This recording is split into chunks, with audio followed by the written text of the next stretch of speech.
the nation's highest award. He was appointed to serve as chairman of the PSC for a second term, 2014 to 2017. However, Professor Diosaran tendered his resignation on 1st September 2014. He has presented and published over 400 scholarly papers and journal articles and is author or editor of 15 books and research monographs. In 2016, Professor Diosaran published a book entitled Inequality, Crime and Education in Trinidad and Tobago, Removing the Masks.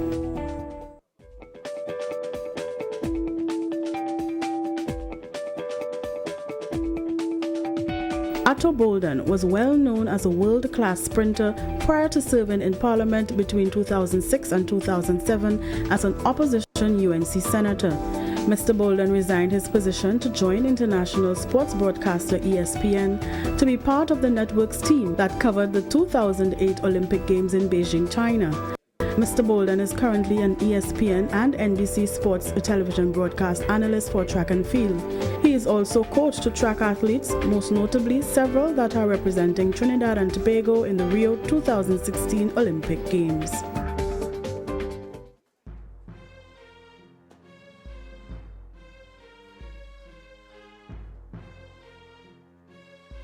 You're viewing the Parliament Channel 11, also broadcasting on 105.5 FM.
The Honorable, the Speaker.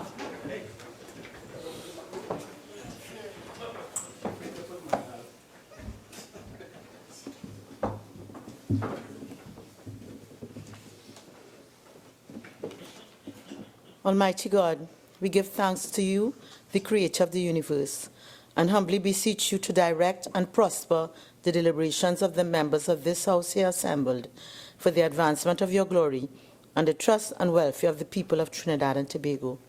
Grant that peace and happiness, truth and justice may be established among us for all generations. Amen. Amen. Namaste.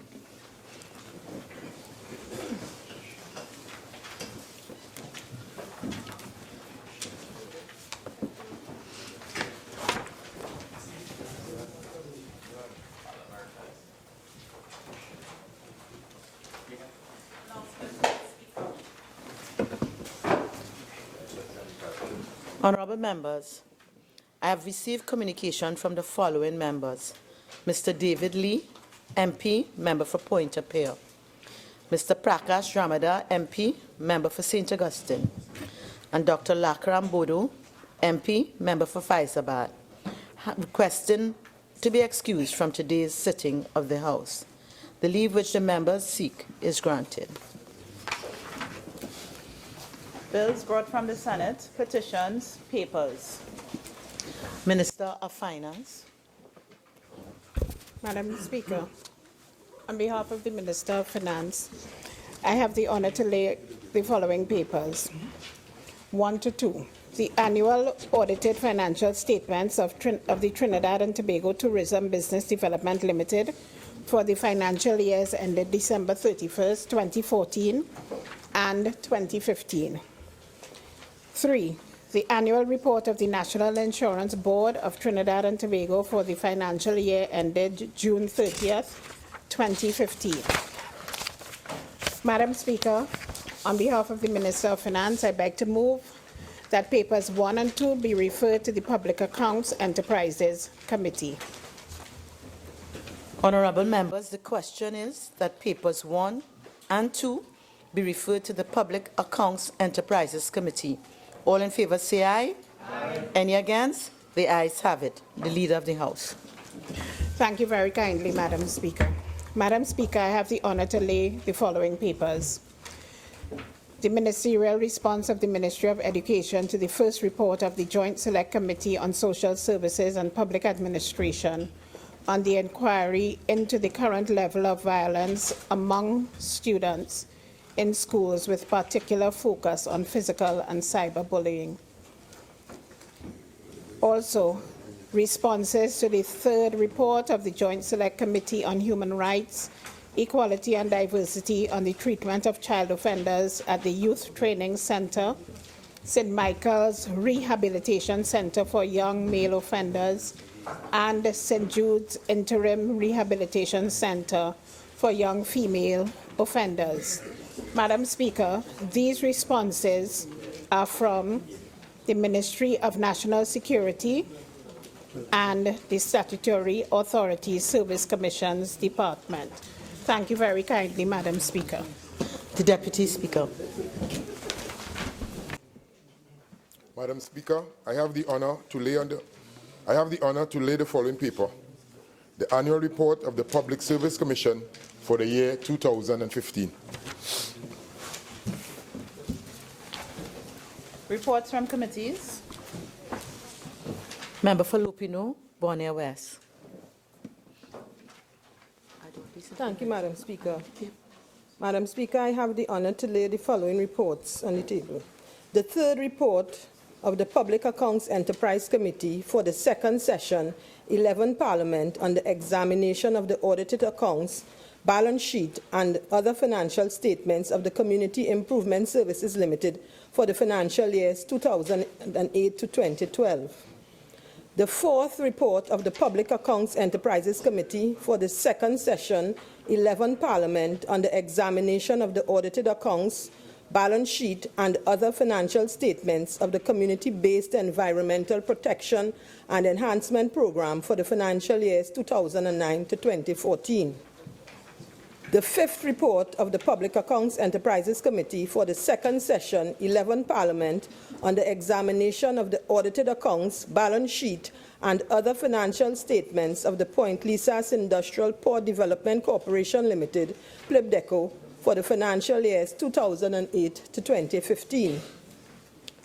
The sixth report of the Public Accounts Enterprises Committee for the second session, 11 Parliament, on the examination of the audited accounts, balance sheet, and other financial statements of the Trinidad and Tobago Solid Waste Management Company Limited for the financial years 2008 to 2013. Thank you, Madam Speaker. Prime Minister's questions. The member for Chaguanas East. Thank you very much, Madam Speaker. Could the Prime Minister state when the community of enterprise will benefit from the School Improvement Project, the SIP, as the one recently launched in the community of Laventille? Prime Minister.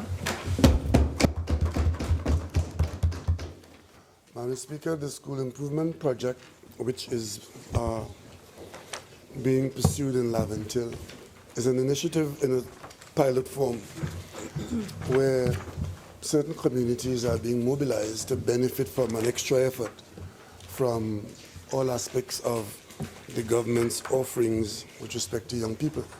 We are doing the pilot project in Laventille, and we have stated that the intention is to, at a later stage, when the Laventille experience is a little better organized and we see the results of it, then once we are happy that it is contributing, we will move it into similar areas. And enterprise is one of those areas that probably would qualify. But as of now, there is no specific day. But we are encouraging the ministry to look in those areas. But I must tell you that we are experiencing tremendous success in Laventille, and it is largely driven by some of the principals and parents who have bought in, and I hope that similar buying would take place elsewhere, because it appears as though the initiative could be very useful. Member for Carinese. Prime Minister, while the work is going on the Lovell Improvement Project, have you or has the ministry identified any other areas in Trinidad where you may want to run such similar programs while the work is going on and the results are to come in? Prime Minister. Mr. Speaker, I would like to encourage my colleague to pay attention in the Parliament. I just answered that. I said the program is currently being operated in the Laventille area as a pilot project, and based on its progress and our satisfaction, it is our intention to look at similar areas and extend it. Where were you? Member for Chaguanas East. Member for Chaguanas East. Thank you very much, Madam Speaker. Could the Prime Minister state which state companies are earmarked to be dissolved between 2017 and 2020? Prime Minister. Madam Speaker, the government has done a general evaluation of the state enterprise sector, and we have made some decisions on, I think, 2 or 3 companies which we have discontinued. As of now, I couldn't tell you which companies will be dissolved between now and 2020. But suffice it to say that as the government examines the role of state enterprise sector, if there are companies that have outlived their usefulness because of the lack of need for the mandate, or that they have, for whatever reason, become not in keeping with their cause of creation, then at that time, on a case-by-case basis, the government will make those decisions between 2017 and 2020. At the moment, we are looking at 1 or 2 to determine whether, in fact, this dissolution is the best option. So that's a process that will continue as we aim to get the best value for money and taxpayer benefit in the state enterprise sector. Suffice it to say that as we looked at the reports that came to us, a number of companies have in fact lost their way. And if you had followed our colloquium that took place at the Hyatt about 2 months ago, with respect to the reporting of these agencies, you will understand what we've been dealing with. I can tell you now that the vast majority of companies have met the March 31st deadline in supporting their reports. 1 or 2 are still outstanding, and we are now in a better position to have a clearer look as to what is going on in the state enterprise sector. Member for Cougar South. Thank you, Madam Speaker. Just as a supplemental, could the Prime Minister inform this House if the Cabinet has taken a decision to close down the Community Improvement Services Company Limited, and if so, has the employees been communicated of such a decision? The answer to that question is yes, that's one of the companies that most likely will be shut down for the reason given earlier, where the mandate of that company is in conflict with good governance. Member for Chaguanas East. Thank you, Madam Speaker. Further to your response to Prime Minister question number 10 on November the 18th, 2016, could the Prime Minister indicate by when members of Parliament and the public will obtain a copy of the Gate report? Thank you very much, Madam Speaker. I will answer this question on pure trust of my colleague from Chaguanas East. I couldn't confirm the date on which I gave the commitment, but I know I did give a commitment, and apparently that has fallen through the crack. But I will make it available at the next sitting of Parliament. Member for Chaguanas East. Thank you very much, Madam Speaker. Could the Prime Minister state what services are intended to be decentralized so as to ease the woes of the traveling public? Madam Speaker, this question is so generalized that it's pretty difficult to answer because traffic congestion exists across Trinidad and Tobago, from Point Fortin to Scarborough. So without saying specifically which area or which particular artery, I couldn't say that decentralization is a solution to the traffic congestion. One of the reasons is a simpler question: there are too many cars and too few roads. So we are expanding the road building program, as you'd have seen, and we do have some projects in the pipeline for some specific areas where the answer is not decentralizing, but putting in suitable roads where there's space to be able to create these new roads. For Chaguanas. Thank you, Madam Speaker. Thank you, Honorable Prime Minister. In terms of being specific, I was more or less alluding to the fact that many people still continue to have to come to the city for basic government services, and I was going to ask whether there was a move to decentralize some of those so as to de-bottleneck what was happening in the city. Well, not that it's specific, I can answer you more directly. The answer is no. It is not the intention of the government of Trinidad and Tobago to decapitalize Port of Spain as the capital city. As a matter of fact, during the general election of 2015, we specifically outlined our support for Port of Spain as the capital city, and we see the capital city as an economic entity, and the answer to whatever problems we may have is not to empty out the city, but to get better transport arrangements. And we will look to see where we could. One of the things we had considered was the rapid rail, which would have taken people from point to point. We have since shelved that because of other reasons. We are looking at creating one thing that is under consideration is maybe putting a road over the East Dry River, entering the city. We are now talking about opening up some discussions with the community of sea lots to develop the sea lots area so that the entry into Port of Spain will not be bottlenecked as it is now between sea lots and South Key. So these are the kinds of things we're looking at. Member for Barataria. So since you have acknowledged that there is a problem to enter the city because of traffic problems, and also you'll not be decapitalizing the city based on services, would the Prime Minister give consideration to opening the bus route in peak hours to decrease the amount of traffic on the major highways and major areas? That was tried by previous government, and all you would have done is to defeat the very purpose of the bus route.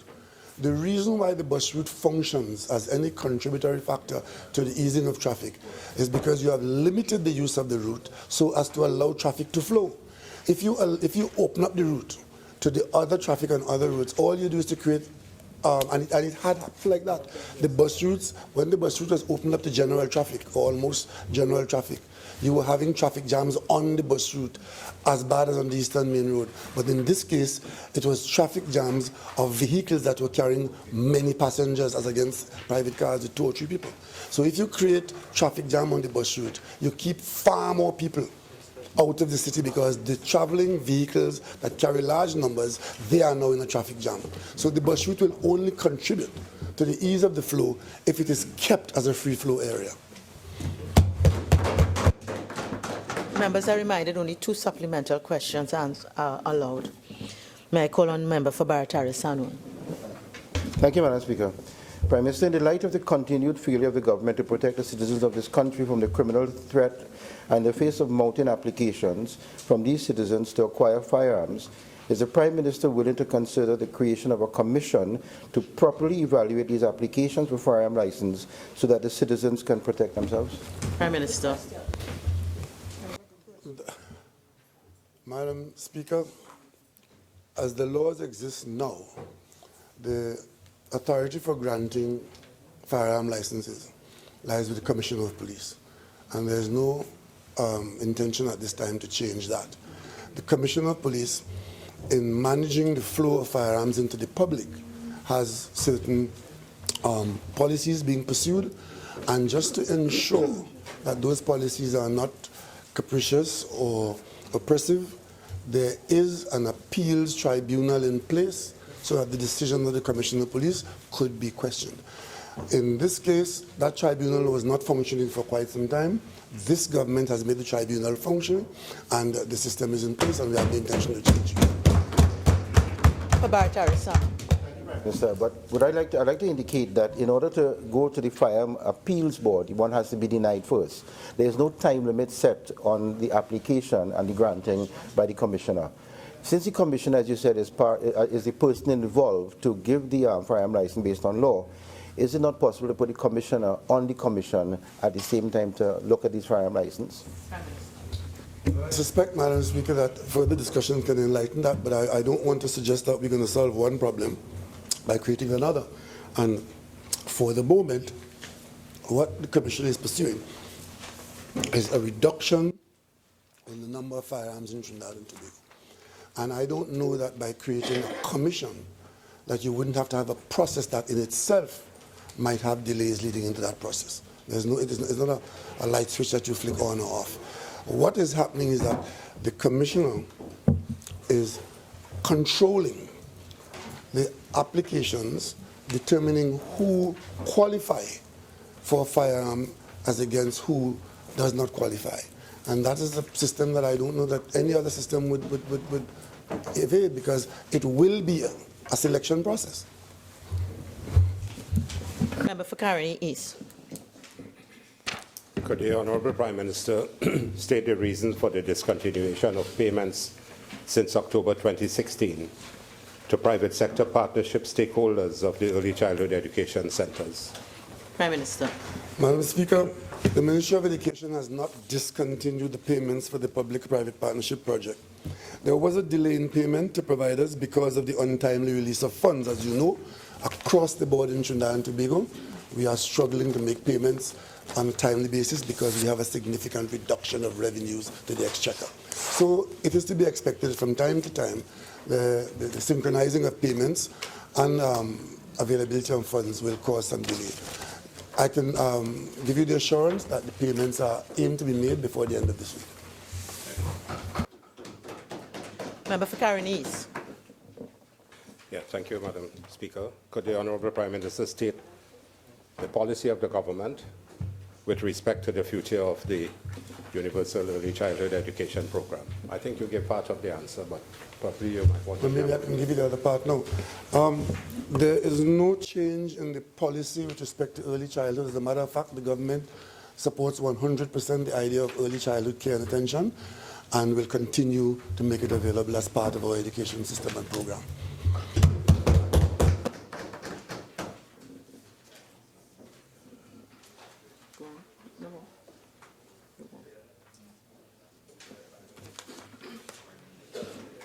Member for Naparima. Thank you, Madam Speaker. Given statements by the President General of the OWTO that worker safety issues were the main cause of his union's objection to the Angeline project, and that the regulatory bodies such as the AMA and OSH were not functioning to protect workers, does the Prime Minister agree with this assertion, and what steps will his government put in place to avoid a repeat of the Angeline fiasco? Prime Minister. Madam Speaker, there is no Angeline fiasco. Start with that. The investors have made a decision as to how and where they will spend their money. We as a country and La Brea as an area, we were anxiously anticipating that that decision would be made so that the project could have been done in La Brea. Unfortunately, that has not been so with our best effort in trying. However, it is not for me to determine the veracity of what or the right of speech of the member who, the leader of the OWTU. Every time there was a work stoppage in La Brea during the period of the Juniper project, it was reported in the media and the reason for the stoppage was given. So I don't think I have to come here and tell you whether it was OSHA or EMA.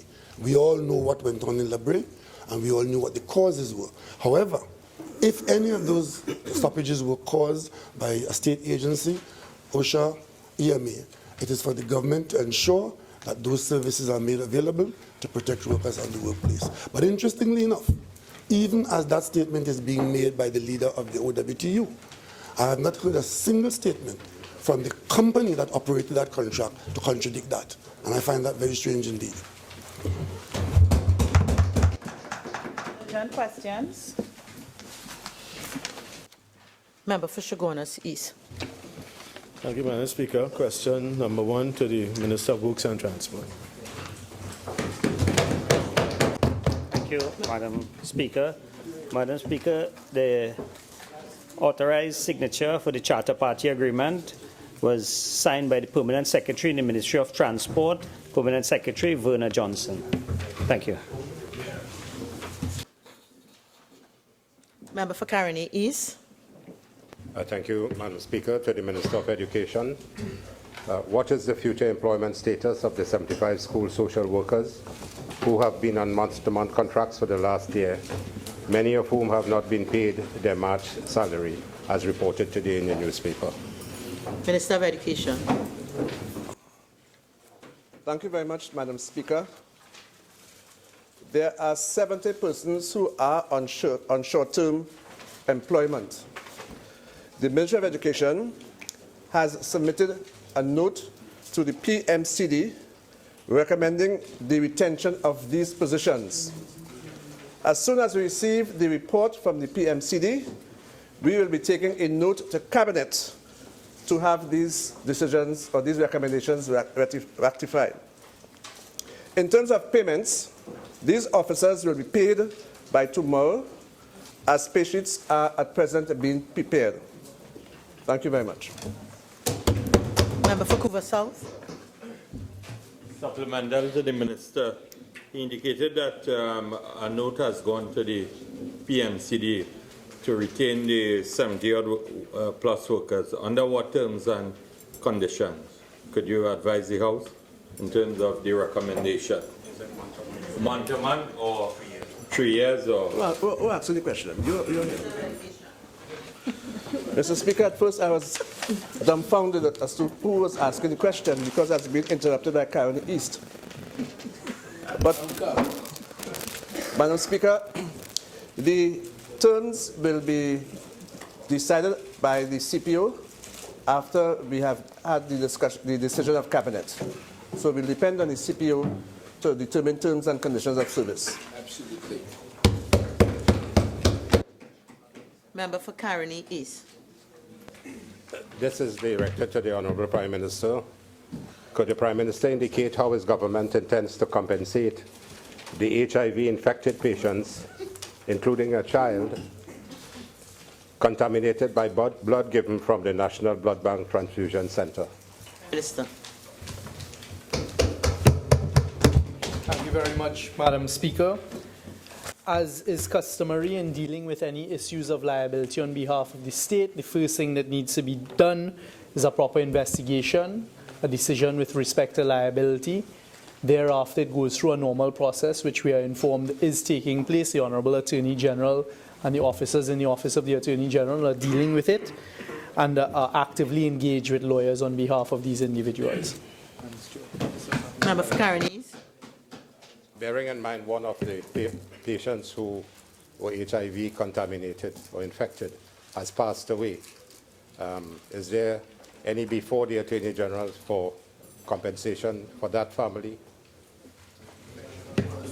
The first point that needs to be made is this person who unfortunately has passed away is not as a result of this contamination. The second point is, as is customary with law, the estate of a person who is deceased may continue to pursue action on his or her behalf. Member for Caroni. Has anyone been held accountable for such unfortunate mishap and terrible mishap? There is an ongoing investigation taking place, and once someone or persons are found to be the cause of the liability, they will be held accountable. Member for Princess now. Thank you, Madam Speaker. Madam Speaker, question 4 to the Minister of Health.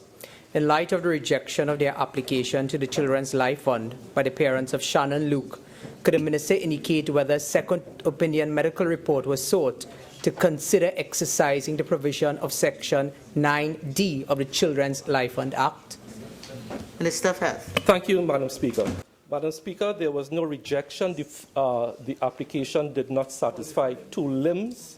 Limb 1, it was not a life-threatening condition.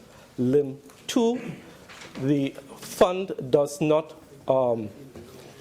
provide for reimbursement of expenses. Let me say that the same board under both administrations and the same chairman sat on this matter. As to the issue of other consultants, the panel of 2 consultants, which had a minimum of 2 consultants, made a decision. The board with 2 medical doctors made a decision. There was a second opinion sought from the head of the pediatric department of the A&E. There was a third opinion sought from a similar person in Barbados, a hematologist. There was a 4th opinion sought from Tobago. There was a 5th opinion sought from a consultant pediatrician. So not only was there a second opinion, there was a second, there was a third, there was a fourth, and there was a fifth. Member for Barataria, Minister, could the minister just indicate, based on what you have just read, what is the definition of a life-threatening disorder? That will be a decision for medical doctors to decide on. This is not for the minister. You and I, neither yourself nor I, as a past minister or present minister, will make that determination because we are political appointees. It is for a panel of experts to make the decision, and may I add, it is under the same chairman that served under your administration, that continues to serve under this administration, and in their expert opinion, they will make a determination. And may I add, under your administration, I have counted to date over 10 applications which were rejected because they were deemed not to be life-threatening. And in opposition, we never sought to politicize the issue, but to let the professionals in their professional capacity do their job.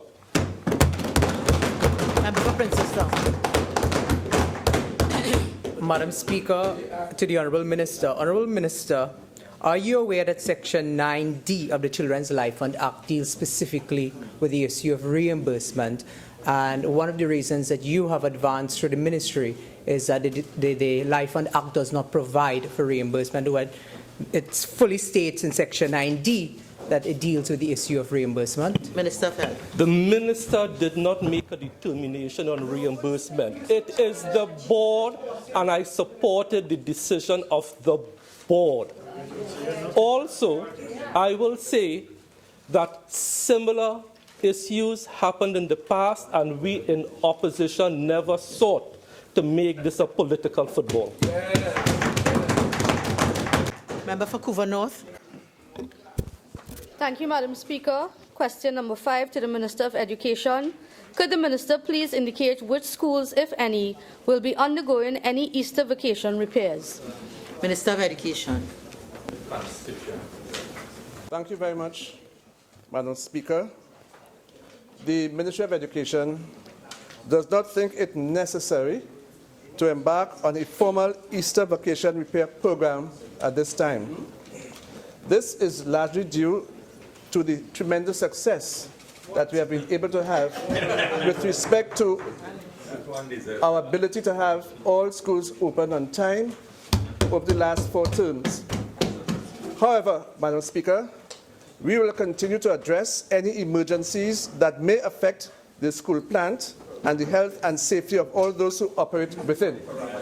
Thank you very much.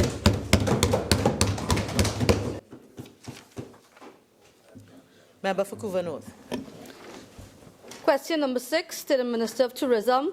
In light of the termination of the lease of the Superfast Glacier by the government, would the Minister please state what are the government's plans to assist the Tobago tourism stakeholders in transporting critical supplies on a timely basis from Trinidad to Scarborough? Minister of Tourism. Thank you, Madam Speaker.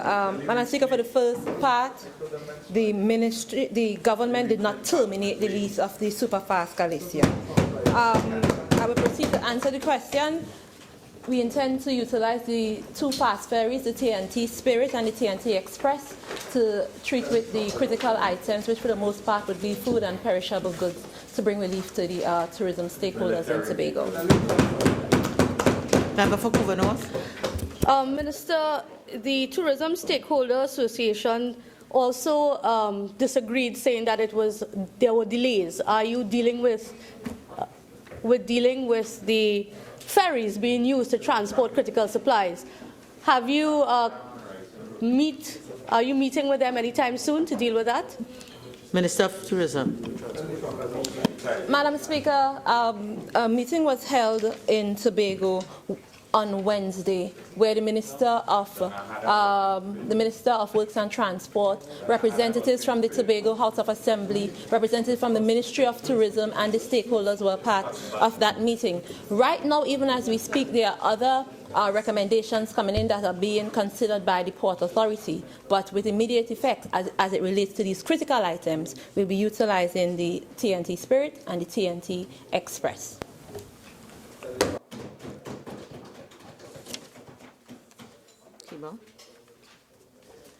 Questions on notice, questions for oral answer. Leader of the House. Thank you very kindly, Madam Speaker. Madam Speaker, we are answering all questions, save and except question number 107, which is an oral question. We're asking a 2-week deferral for question number 107.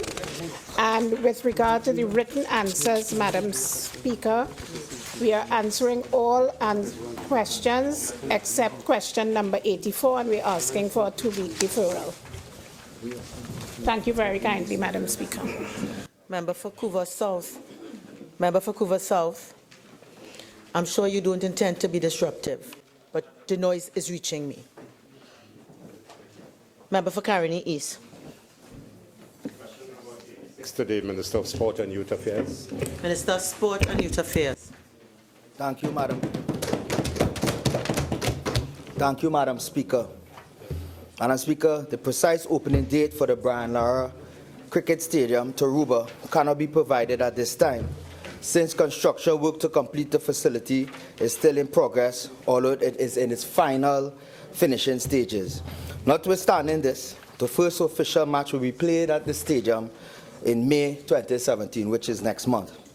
The immediate plans for the facilities are geared towards the development of cricket for junior athletes, national teams and clubs, and for the hosting of regional and international matches. Member for Caroni East. If I'm getting you correctly, you said you don't know when the stadium will be completed, but there's a match to be played in May. How could you say that there's a match when the stadium isn't completed? When is it going to be completed? And Youth Affairs. Well, I think it's self-explanatory, Madam Speaker. We are in the finishing stages of which will be completed before May, before the match. So it's finishing. May we have order, please? Member for Oropuch East. Honourable Minister of Sport, could the Minister indicate to the House what approach was used to settle outstanding claims by Hafiz Karma? I would not allow that as a separate supplemental question. Member for Caroni East. Number 87 to the Minister of Sports. Minister of Sport and Youth Affairs. Thank you, Madam Speaker. 124 events are confirmed so far at the 3 sporting facilities.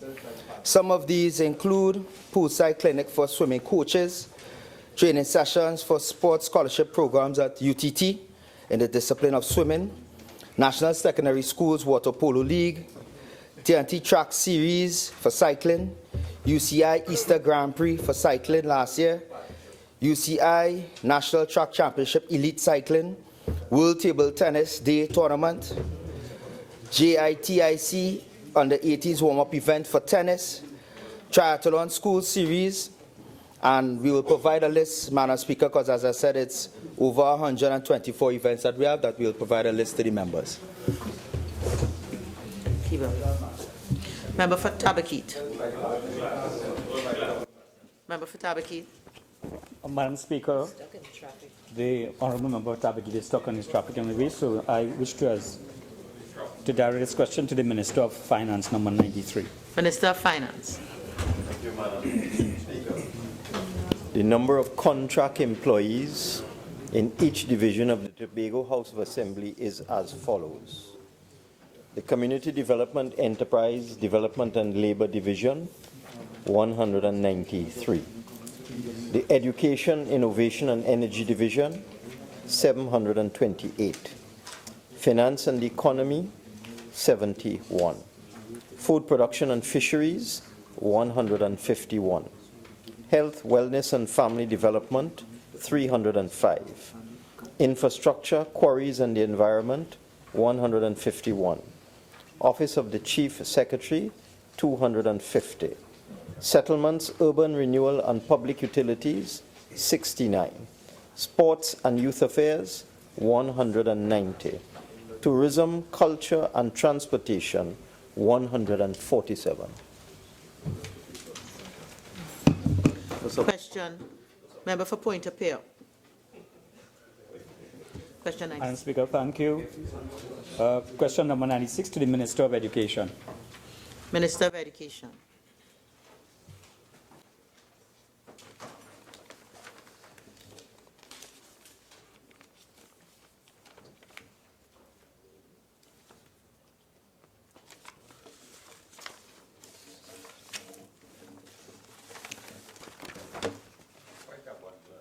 Quite a bundle, yes.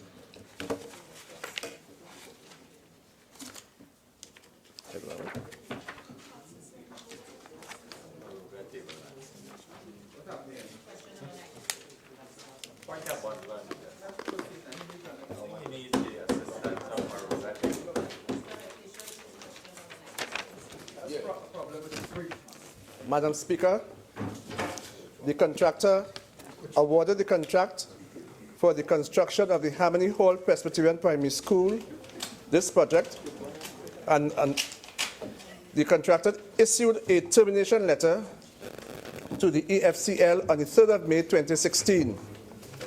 At this time, designs were 30% complete. The contractor had never taken possession of the site, therefore no construction works were started. Due to the current difficult financial circumstances facing the country as a whole, the Ministry of Education has had to prioritize projects, with those with the greater percentages of works completed being given the higher priority. The construction of the Harmony Hall Presbyterian School remains a priority for the Ministry of Education, but resumption of works will depend on the availability of funds. The Ministry is therefore not in a position to definitely state when construction works on this school will be resumed. Thank you. Member for Point of Appeal. Thank you, Madam Speaker. Question number 97 to the Minister of Labour and Small Enterprise Development. Minister of Labour and Small Enterprise Development. Thank you kindly, Madam Speaker. Madam Speaker, stipends for trainees in the on-the-job training program have already been increased by 10% with effect from 1st of September 2016. And this increase was applied as follows. Level 1 OJT with CXC or craft level training increased from $2,500 to $2,750. Level 2 OJT with CAPE A-level or diploma increased from $3,600 to $3,960. Level 3 OJT with an associate degree increased from $4,500 to $4,950.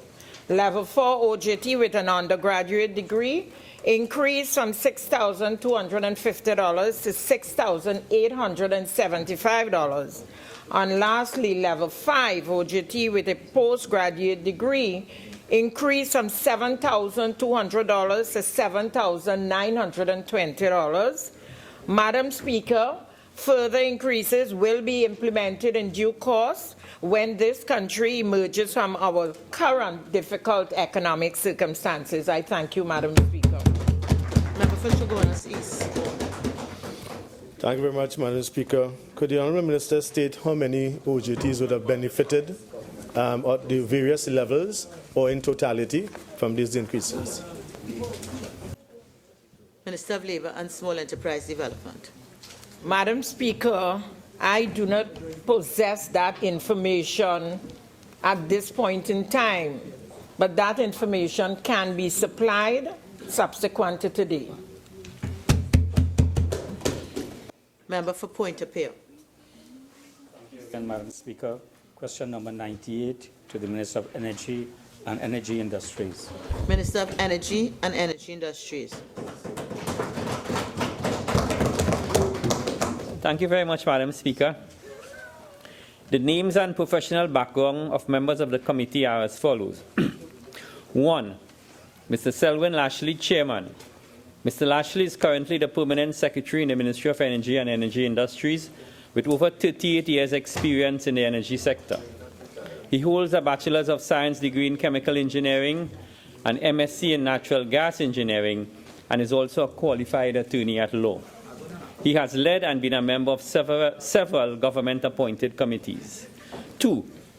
Professor Chandraban Sharma. Professor Sharma is a professor, Energy Systems, Faculty of Engineering, UWI, St. Augustine.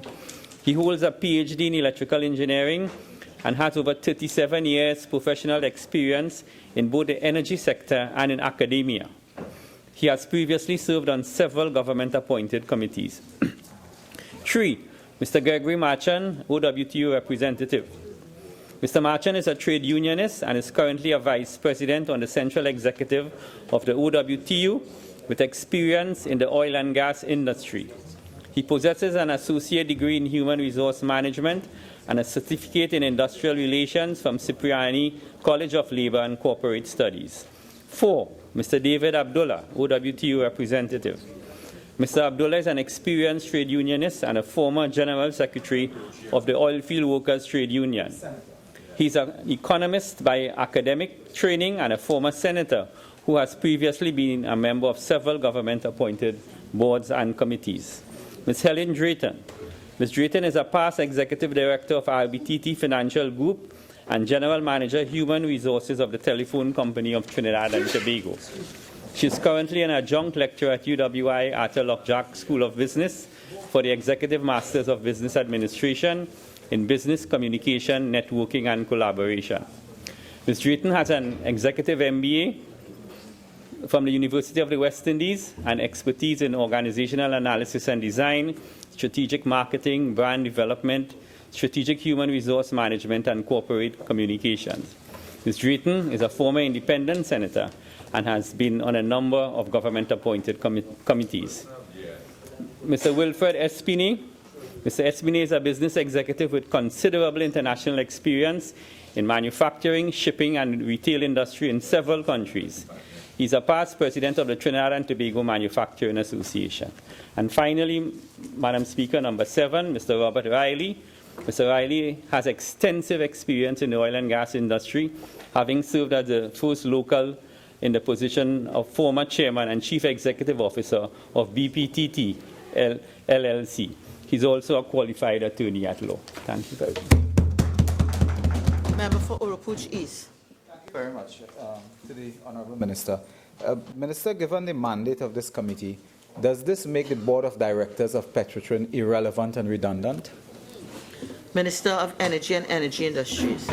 Far from it, Madam President. The board runs the operations of the company. No, they don't. This committee was specially put together. In fact, this came not from even from the Ministry of Energy. It came from the Office of the Prime Minister.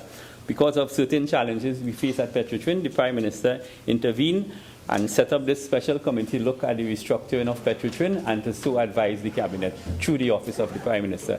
It is not interfering with the work of the Board of Directors. Member for Oropuch East. This special approach you outlined, is this an approach to use professional services of persons without subjecting them to the Integrity in Public Life Act? Minister of Energy and Energy Industries. Far from it, this is not the first time a government-appointed committee is appointed. This is par for the course. It's a standard procedure to set up these committees to review certain aspects of various state enterprises, and this is just another one. It has nothing to do with bypassing the Integrity Commission. It is not a full-time job. Member for Caroni East. My understanding from what you just said that the permanent secretary is a member of this restructuring committee. Doesn't the permanent secretary oversee the entire issues related to all things within the company, and therefore would be a conflict of interest for him to be on the committee? Minister of Energy and Energy Industries. The Ministry of Energy does not run the oil companies. The oil companies, most of them are private companies. Those that are state enterprises, they are still private companies with the state being the shareholder. The companies are run by board of directors. the permanent secretary in the Ministry of Energy is responsible for implementation of government policy in the energy sector, and there's absolutely no conflict of interest in his appointment as chairman of the committee. So are you saying, therefore, Honorable Minister, that the permanent secretary has no responsibility over the management of Petrotrin? Minister of Energy and Energy Industries. He has no direct responsibility on the management of Petrotrin. The board of directors report to the line minister, myself being the energy minister, and in terms of the shareholding, they report to the Minister of Finance as the corporation. So. Request for leave to move the adjournment of the House on definite matters of urgent public importance. Statements by ministers. Prime Minister.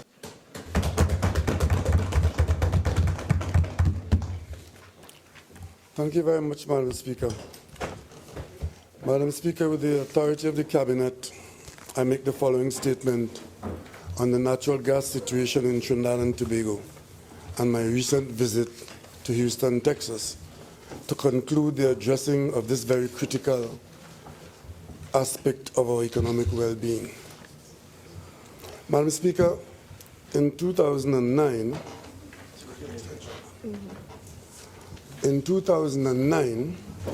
based on the rate of consumption and the observed slower rate of replacement production, it was determined that accelerated efforts were required as a priority. Against this background, Madam Speaker, discussions and negotiations for increased gas production, the Juniper project, commenced then with BP in 2009, and that was concluded. Those discussions, those negotiations were only concluded in 2013. In 2011, Madam Speaker, Trinidad and Tobago began experiencing noticeable gas shortages that resulted in curtailment issues in the downstream hydrocarbon industry at Point Lisas. These shortages were as a result of the producing gas fields becoming mature with an expected natural decline in yields from these fields. At the time, and for the next 3 to 4 years, the explanation of maintenance was offered by the then government as the causative factor for the shortages of gas being experienced by the plants at Point Lisas.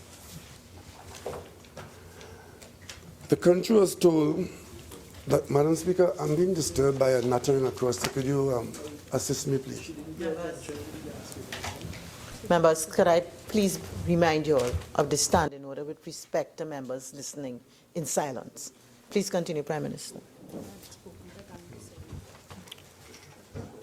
And what is the outcome? Yes, Madam Speaker. The country was told that once the maintenance works were completed, gas supply would return to normal, as it had done in previous maintenance cycles in previous years. These ministerial and other statements turned out to be dangerously misleading, even in the face of written correspondence to the contrary, emanating from the downstream gas consumers at Point Lisas. Additionally, and equally worrisome, downstream gas supply contracts between NGC and the downstream parties began expiring in 2013. The first Methanol Holding Trinidad Limited MHTL company contract with NGC expired on the 14th of April 2013. NGC did not negotiate a contract for the MHTL M4 plant, but rather kept rolling over on a month-to-month basis whilst experiencing a shortage of gas. Under these circumstances, Madam Speaker, a number of substantial claims were commenced against the NGC in August of 2015. Say that again? A number of substantial claims were commenced against the National Gas Company for inability to supply gas, and that those contracts started, those claims started August 2015. The failure to deal with the gas shortages during the 2011 to 2015 period resulted in billions of dollars in claims for gas curtailment being made against NGC. MHTL claimed during that period 2.622 billion Trinidad and Tobago dollars. Caribbean Nitrogen CNC for the same period claimed $682 million against the NGC.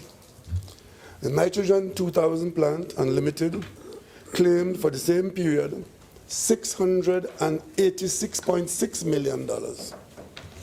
Point Lisas Nitrogen Limited, PLNL, claimed $543.9 million.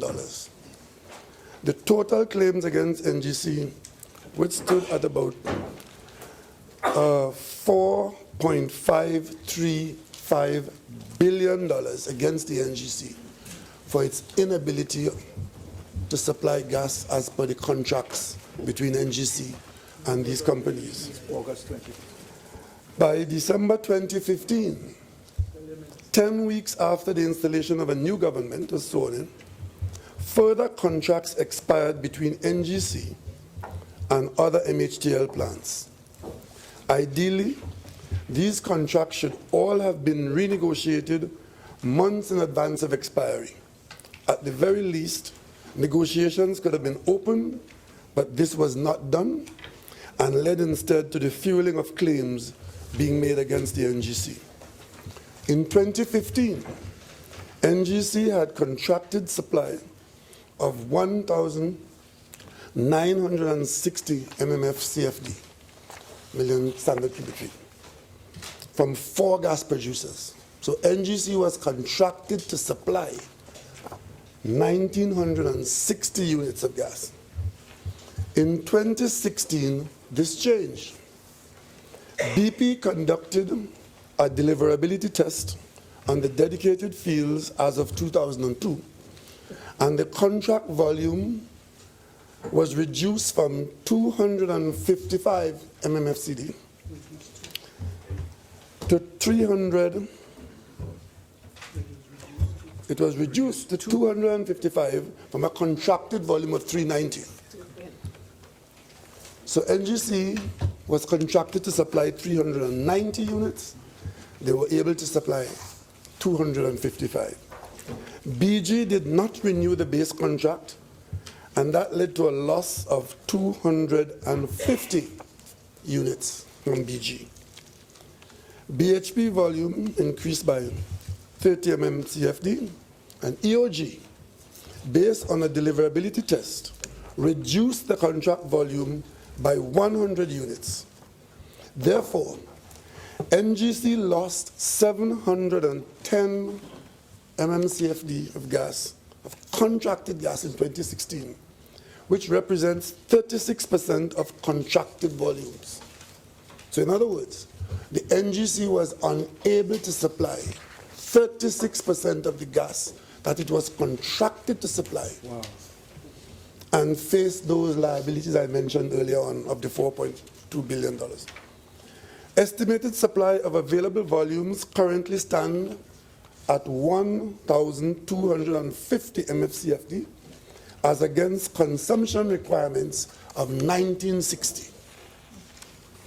Additionally, BG, now Shell, suffered major gas supply shortfall. The Starfish field failed, with production falling from 250 mmCFD to 0.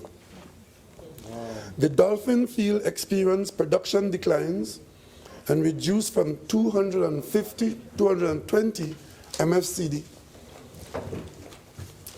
to 0. Despite these difficulties, the Ministry of Energy and NGC has managed to negotiate with Shell for 100 mmCFD until December 31st, 2017. And may I digress for a moment, Madam Speaker, with your permission, to indicate that it is precisely at this time that the government of the day approved the Mitsubishi plan with its own consumption of gas to come, and with a condition that whatever gas was available would go first to the Mitsubishi plan. I move on. Madam Speaker, what the government, and in particular NGC, faced at the end of 2015 was the perfect storm. NGC was faced with shortages of gas supplies from upstream gas producers and claims being made against it by downstream gas users, which expired contracts having to be renegotiated with both upstreamers and downstreamers. Faced with this difficult, critical situation, the new government reconstituted, reconvened, and operated an energy subcommittee of the cabinet, chaired by the Prime Minister, and contained all relevant and willing talent within the public service, the state enterprise sector, and further afield.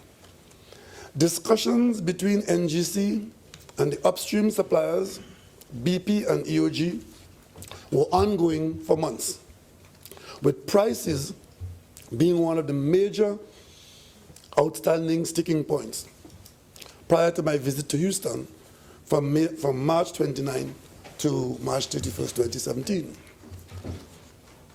The failure to settle prior with these new agreements with BP and EOG affected future supplies of gas beyond 2019 and even in 2017, where EOG was concerned. These are discussions where differences of 1 cent per unit could have huge consequences of hundreds of millions of US dollars, given the huge volumes involved and the length of the terms of the contracts. Madam Speaker, the government and NGC from November 2015 have been actively engaged in negotiations with both upstream gas suppliers and downstream entities at Point Lisas, including those who commenced litigation against the NGC. Prior to my visit to Houston, the main outstanding issues were the agreement of prices for future gas and the volumes of available gas with EOG and BP. In the case of BP, specifically the Angeline project. There was also the matter of securing gas from Shell beyond December 31st, 2017. NGC and BP had been negotiating up to the day that I arrived in Houston. Minister Stuart Young, Minister in the Office of the Prime Minister, had been overseeing these negotiations and discussions, working closely with NGC and the Ministry of Energy and Energy Industries, and an ad hoc committee headed by former Finance Minister Wendell Motley. And I crave your indulgence, Madam Speaker, to put on the record of Parliament the sincere thanks the nation owes former Minister Wendell Motley, a debt of gratitude for bringing his expertise, his experience, and his calming manner into these negotiations. My first meeting was straight from the Houston airport to the designated work table with BP. Present at the meeting representing BP were Bernard Looney, BP CEO for Upstream Matters, Andy Hopwood, BP Chief Operating Officer for Upstream, and Norman Christie, Regional President Upstream, based in Trinidad and Tobago. Also available were the marvels of the Internet, which permitted entries to and from NGC, as the necessary adjournments were taken and calculations were fed into the discussions against the reality of starved plants already closed at Point Lisas. At the meeting, BP committed to Trinidad and Tobago, but not at any price. We are competing for investment dollars. They emphasize that Trinidad and Tobago contributes about 15% of BP's global revenue. We were informed that TRC, the compression project, was on course to start improving gas delivery by this month of April. That should be going on now. And Juniper from the third quarter in 2017. BP stated that once gas price agreements were concluded, they intended to invest between $5 and $6 billion US dollars over the next 5 years in Trinidad and Tobago. Whilst Angeline was their immediate priority, BP identified that in anticipation of a successful conclusion of the gas price negotiation, they are currently drilling 2 exploration wells and are committed to drilling 3 more. Madam Speaker, BP was told that the government has a responsibility to the citizens of Trinidad and Tobago, just like BP has a responsibility to its shareholders. BP was informed that even as we want to re-establish ourselves as a place to invest in the hydrocarbon business, this PNM administration would not have agreed to a 100% tax write-off and capital expenditure in 1 year, and that this fiscal incentive policy affected Trinidad and Tobago's revenues so severely and so negatively. The matter of additional volumes of downstream gas from Truck and Juniper, subject to price agreement, was addressed. BP identified additional exploration and joint efforts with neighboring EOG, and the level of seismic research recently concluded, which they were now processing to facilitate the oncoming investments now that the pricing issues have been confronted. BP said that they were also prepared to look at hitherto ignored marginal fields and at the Manakin-Kokina cross-border field as well. The Angeline platform, which was meant to supplement Juniper when it begins to taper off in about 24 months after operations, was discussed at length, and I again pressed for consideration to be given to the fabrication of Angeline at La Brea. I had made this request on a number of previous occasions. However, BP advised that this was almost impossible as they needed to meet very tight deadlines, and any reversal of their already made decision, firm cost contracts already established, and materials already marshaled in the fabrication yards of La Brea's competitors, any tampering with this now would result in a minimum of at least 6 months delay.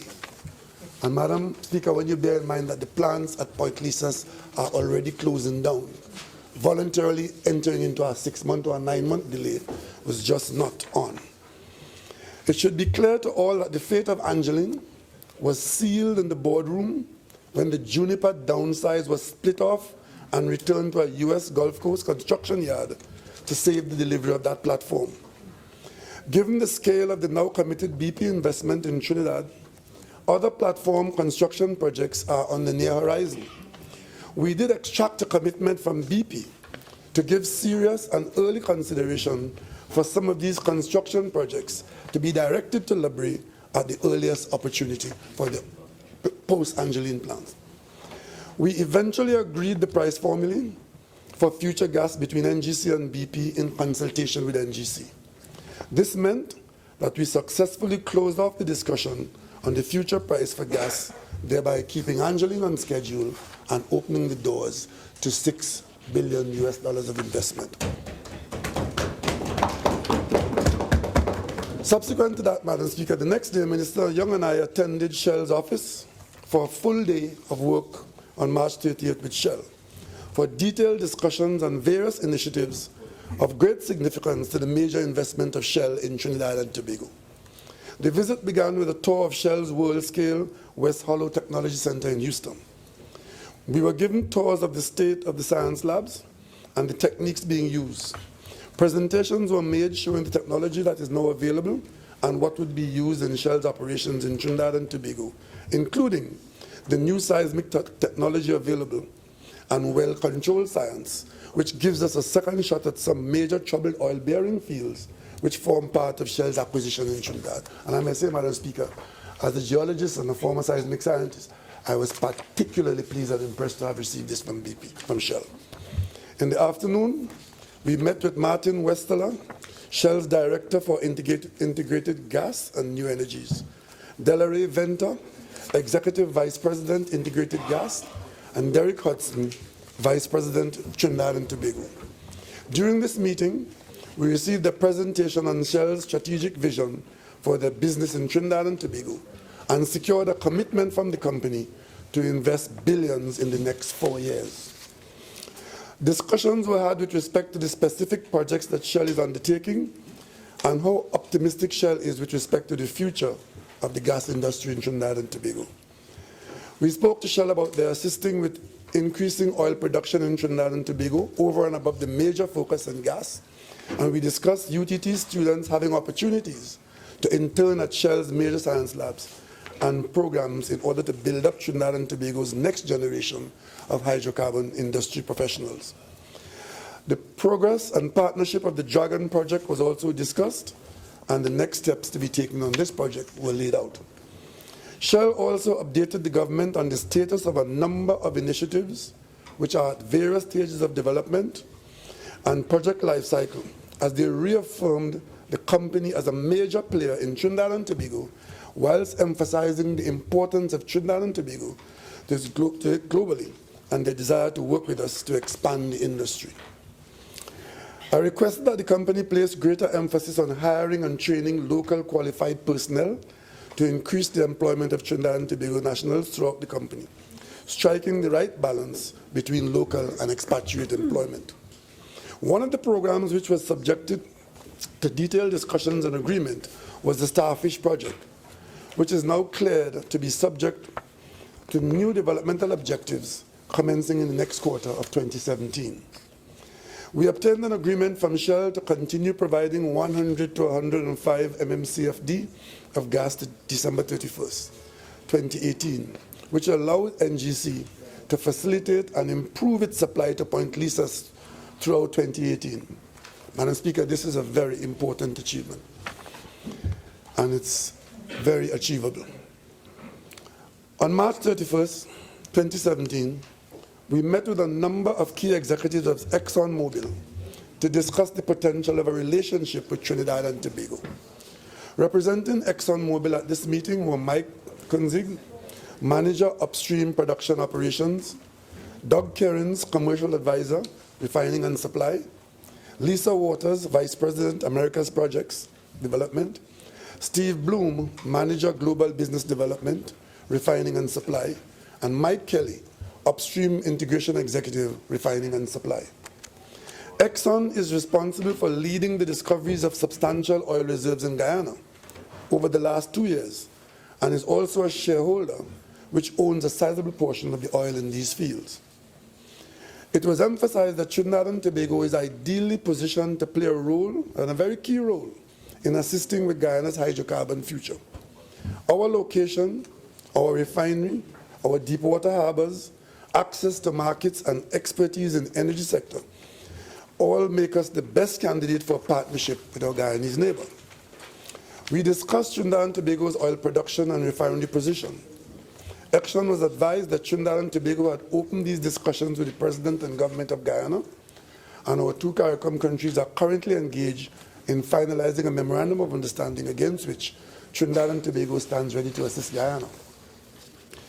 There were discussions about the oil from Guyana being refined in Trinidad and Tobago, and the expertise that exists in Trinidad and Tobago from a service industry point of view, including personnel and their vast experience. We also discussed Exxon's obligation to do seismic work in Trinidad and Tobago, and I invited ExxonMobil team to visit Trinidad and Tobago and assess for themselves our readiness to partner with Guyana. The Exxon team accepted this invitation. We then went on to EOG, the third largest gas producer in Trinidad and Tobago.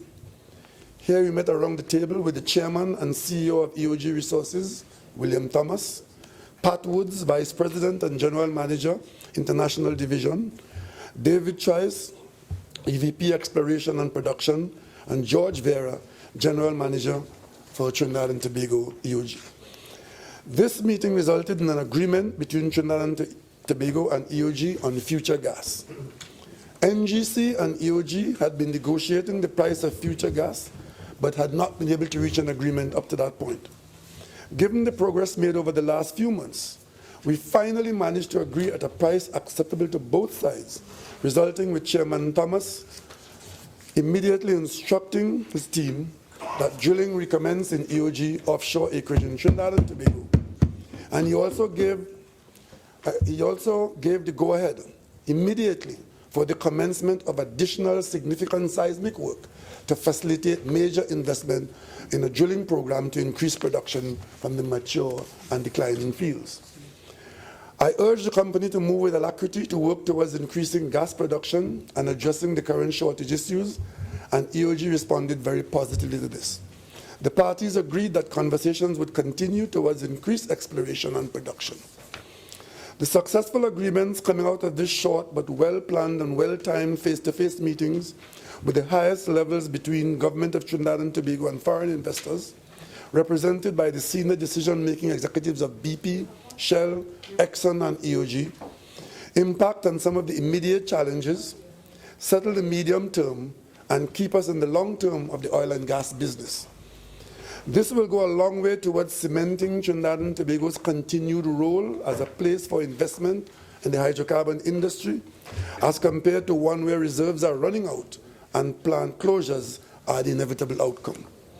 It is now for all of this country's leadership at every level, whether it be government, business, or labor, to act responsibly in our quest to secure these vital foreign investments, so desperately needed to maintain our standard of living in this small industrialized nation, which is located in one of the most idyllic parts of the world. Don't let anybody fool you, Madam Speaker. We have to be attractive in every which way to attract and secure foreign investment. On the eve of Holy Thursday, this being the season of Easter, where we celebrate crucifixion, resurrection, and hope for a better life, let us go forward with faith in God and in ourselves. And on that note, Madam Speaker, I would like to take this opportunity to wish my colleagues, all on both sides, and the nation as a whole, a happy, holy, and safe Easter. Member for Superior. Thank you, Madam. Pursuant to Standing Order 24-4, to the Honourable Prime Minister. Apart from the tour of the facilities, which very much impressed Honourable Prime Minister, could the Prime Minister kindly indicate why these discussions could not have taken place in Trinidad, where all the public officials from Ministry of Energy, NGC, and otherwise, where all would have been present? Why these discussions could not have taken place in Trinidad? Prime Minister. Madam Speaker, I will ensure that I'm very charitable to my colleague, the opposition leader. But the question makes absolutely no sense to anybody who understands. This is not a discussion between Trinidad and Tobago and Trinidadians. This is a discussion between the leadership and the decision being made in boardrooms abroad. So I had to go there to meet them and to meet them all where they are. I have no power to bring them to Trinidad and Tobago. And it might very well be. It might very well be that it is that coquille arrangement that allowed them to sit in office from 2013 to 2015 and not get themselves interested in what I've outlined here. Madam Speaker, I've said enough, and anybody in Trinidad and Tobago who heard what I've just said would know the answer to your question.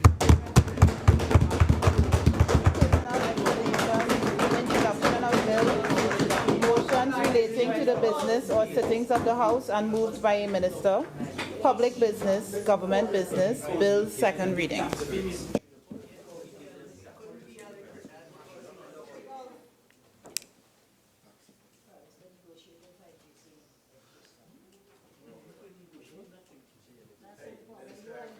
Members, may we have some order, please?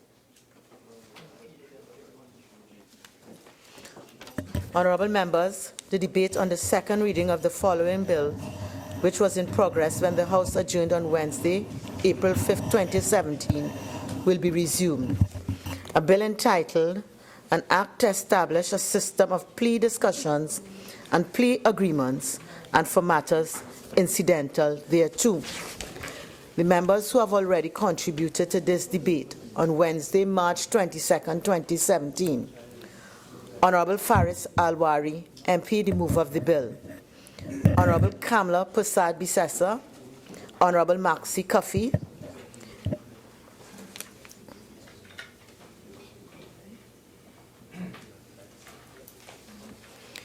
Mrs. Vidya Gayadeen Gopi Singh, MP, Honourable Terence Dial Singh, MP, Mrs. Christine Nuala Hussain, MP.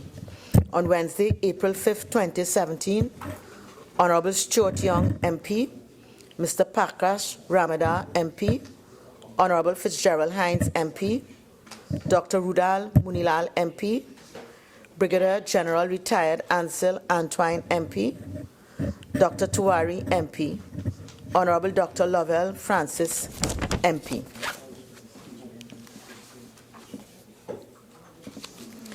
Member for Moruga Tableland. Good afternoon, Madam. Member, my records show that you have already contributed to this. I was in the midst of speaking. You was in the midst of, okay, so you may proceed. Not enough. Good afternoon, Madam Speaker. Good afternoon to members of the House on both sides. It is a pleasure to rejoin this debate on a bill to establish a plea discussion procedure. Madam Speaker, when we ended the sitting of the House last Wednesday, I was in the midst of making a point about the significance of the Hansard, and I'll recommence making that point today. I have stood here on a number of occasions and talked about the seriousness with which I view the contributions I make in this House.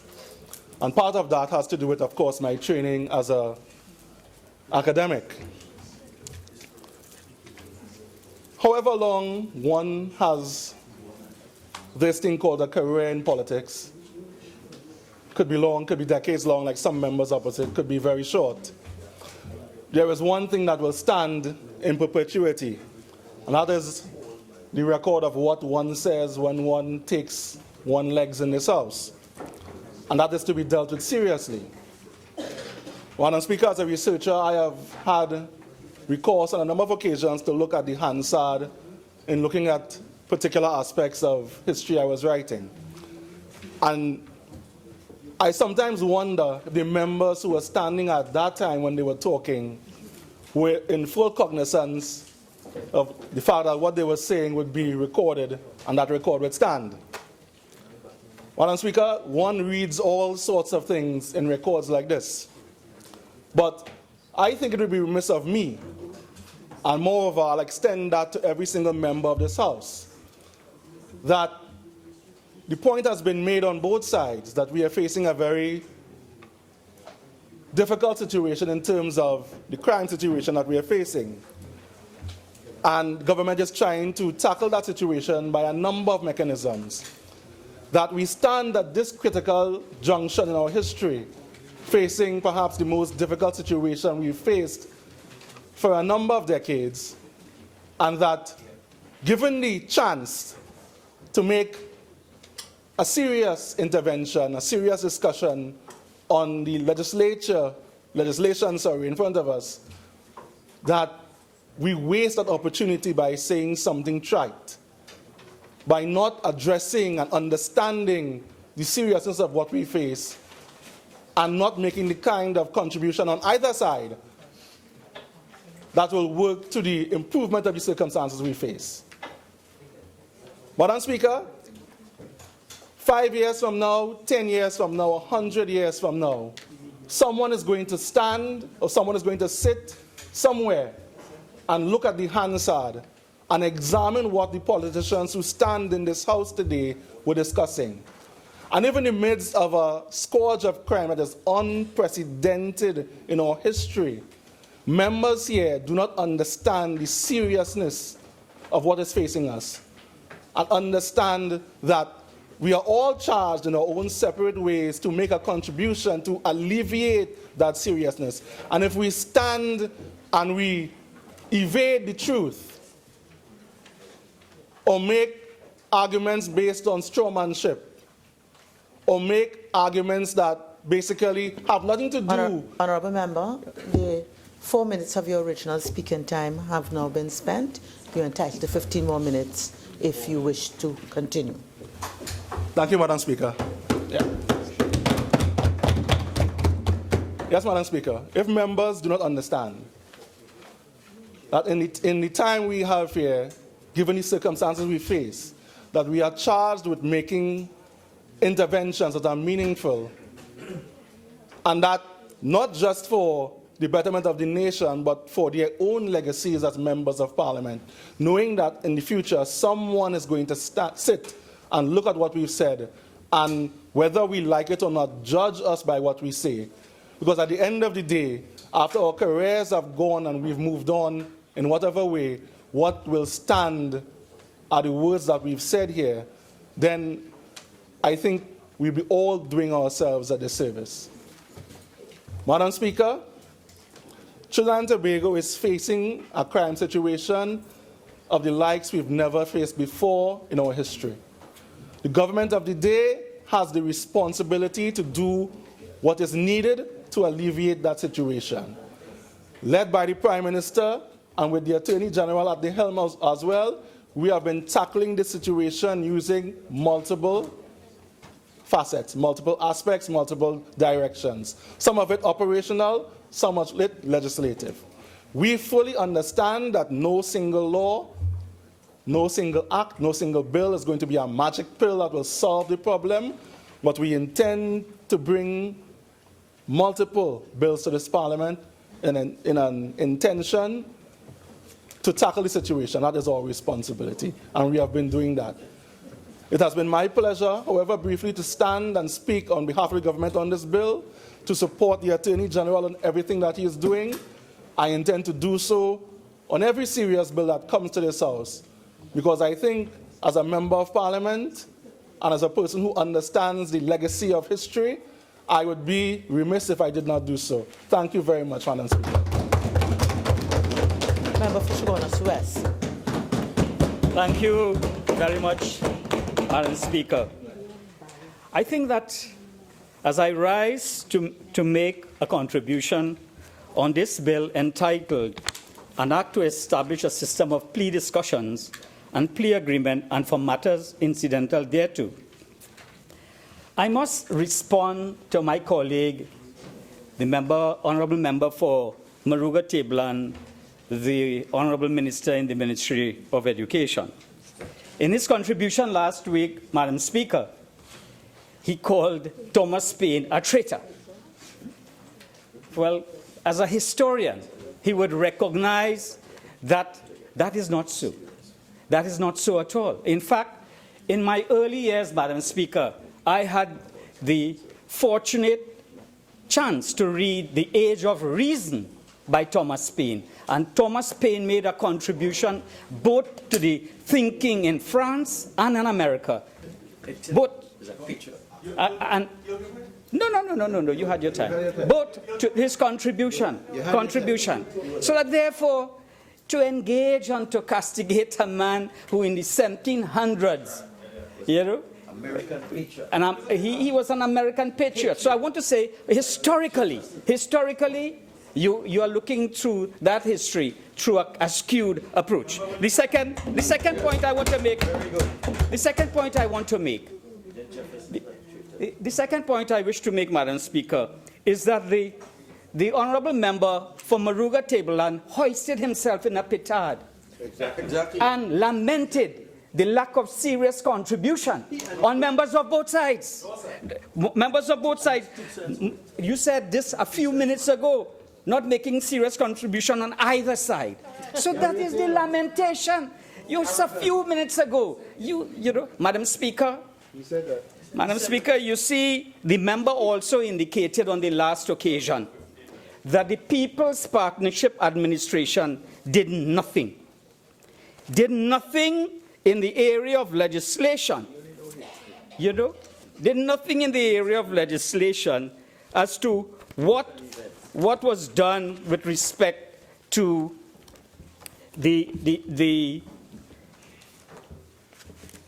legislative history of the People's Partnership Administration under the leadership of our honourable leader, the member for Siparia. Madam Speaker, if only he would take note as a professional historian and go and do the necessary research, he would have seen almost 30 pieces of legislation passed by the People's Partnership Administration. He would have recognized that his statement of nothing being done was a broad brush approach that lacked credibility. It is clear to me, Madam Speaker, that the honourable member for Moruga Tableland is part of there is a morbid propensity on the part of those on the other side to blame everything on this former administration and take responsibility and accountability for nothing. That level of morbidity is inappropriate after you're in government for over 20 months. 18 months. 18 months. Madam Speaker, it is also clear to me that this academic parliamentarian, Madam Speaker, he has discovered something about the epistemology of the 21st century. He has discovered something about that. That truth, he has discovered, Madam Speaker, truth may be real, but falsehood works better. So that therefore, when he said we did nothing, he has engaged in a politically strategic falsehood, but rarely demonstrate his nothingness. Well, yes. Madam Speaker, in the Trumpian fashion of fake news that is relevant today in the 21st century, it is said that it is said that you can beat a polygraph test if you make some part of your brain believe what you're saying is true. And that in the case of a certain American politician, he really believes when he tweets that it is true. So similarly, this morbid propensity that is prevalent on the other side of just blaming and everything, taking responsibility for nothing, accounting for nothing, I guess some of you could take and beat a polygraph test. Madam Speaker, Madam Speaker, I now turn to the bill before us. This bill seeks to repeal and replace the existing legislative framework for plea bargaining as contained in the 1999 Act. So that therefore this is not the first intervention in this area of plea bargaining. I think the honourable member or the leader of the opposition spoke about it. So this is what it is, a continuum of that laws and the continuum of government, which is part of the process of governance in our society. So that when you have a situation where only 12 matters were brought since 1999 to date of plea bargaining, successfully plea bargaining, and then you might point and take comfort in the fact that this may arise because there were deficiencies in the law, in the architecture of the law, in the functioning of the law. And that is so, and that may be so. But I think that if we just take that mechanistic approach, then we have to question, why did it fail in Jamaica? Why did it fail in Jamaica? A similar piece of legislation over the period 2005 to 2012, Madam Speaker, that there were only 10 successful plea bargains. So that therefore, it raises a larger question about the culture and the sociology of our societies, whether or not we are imposing a hybrid into into our countries, into the cultural milieu that is inappropriate. And I think that the Honourable Attorney General made reference to the fact that law may change the culture. Culture may change the law. Oh, well, there is the statement by Daniel Moynihan, former U.S. Senator, that in instances like that, Madam Speaker, culture, not politics, that provides for the success of a society, and politics can change a culture and save it from itself. There's a dual role.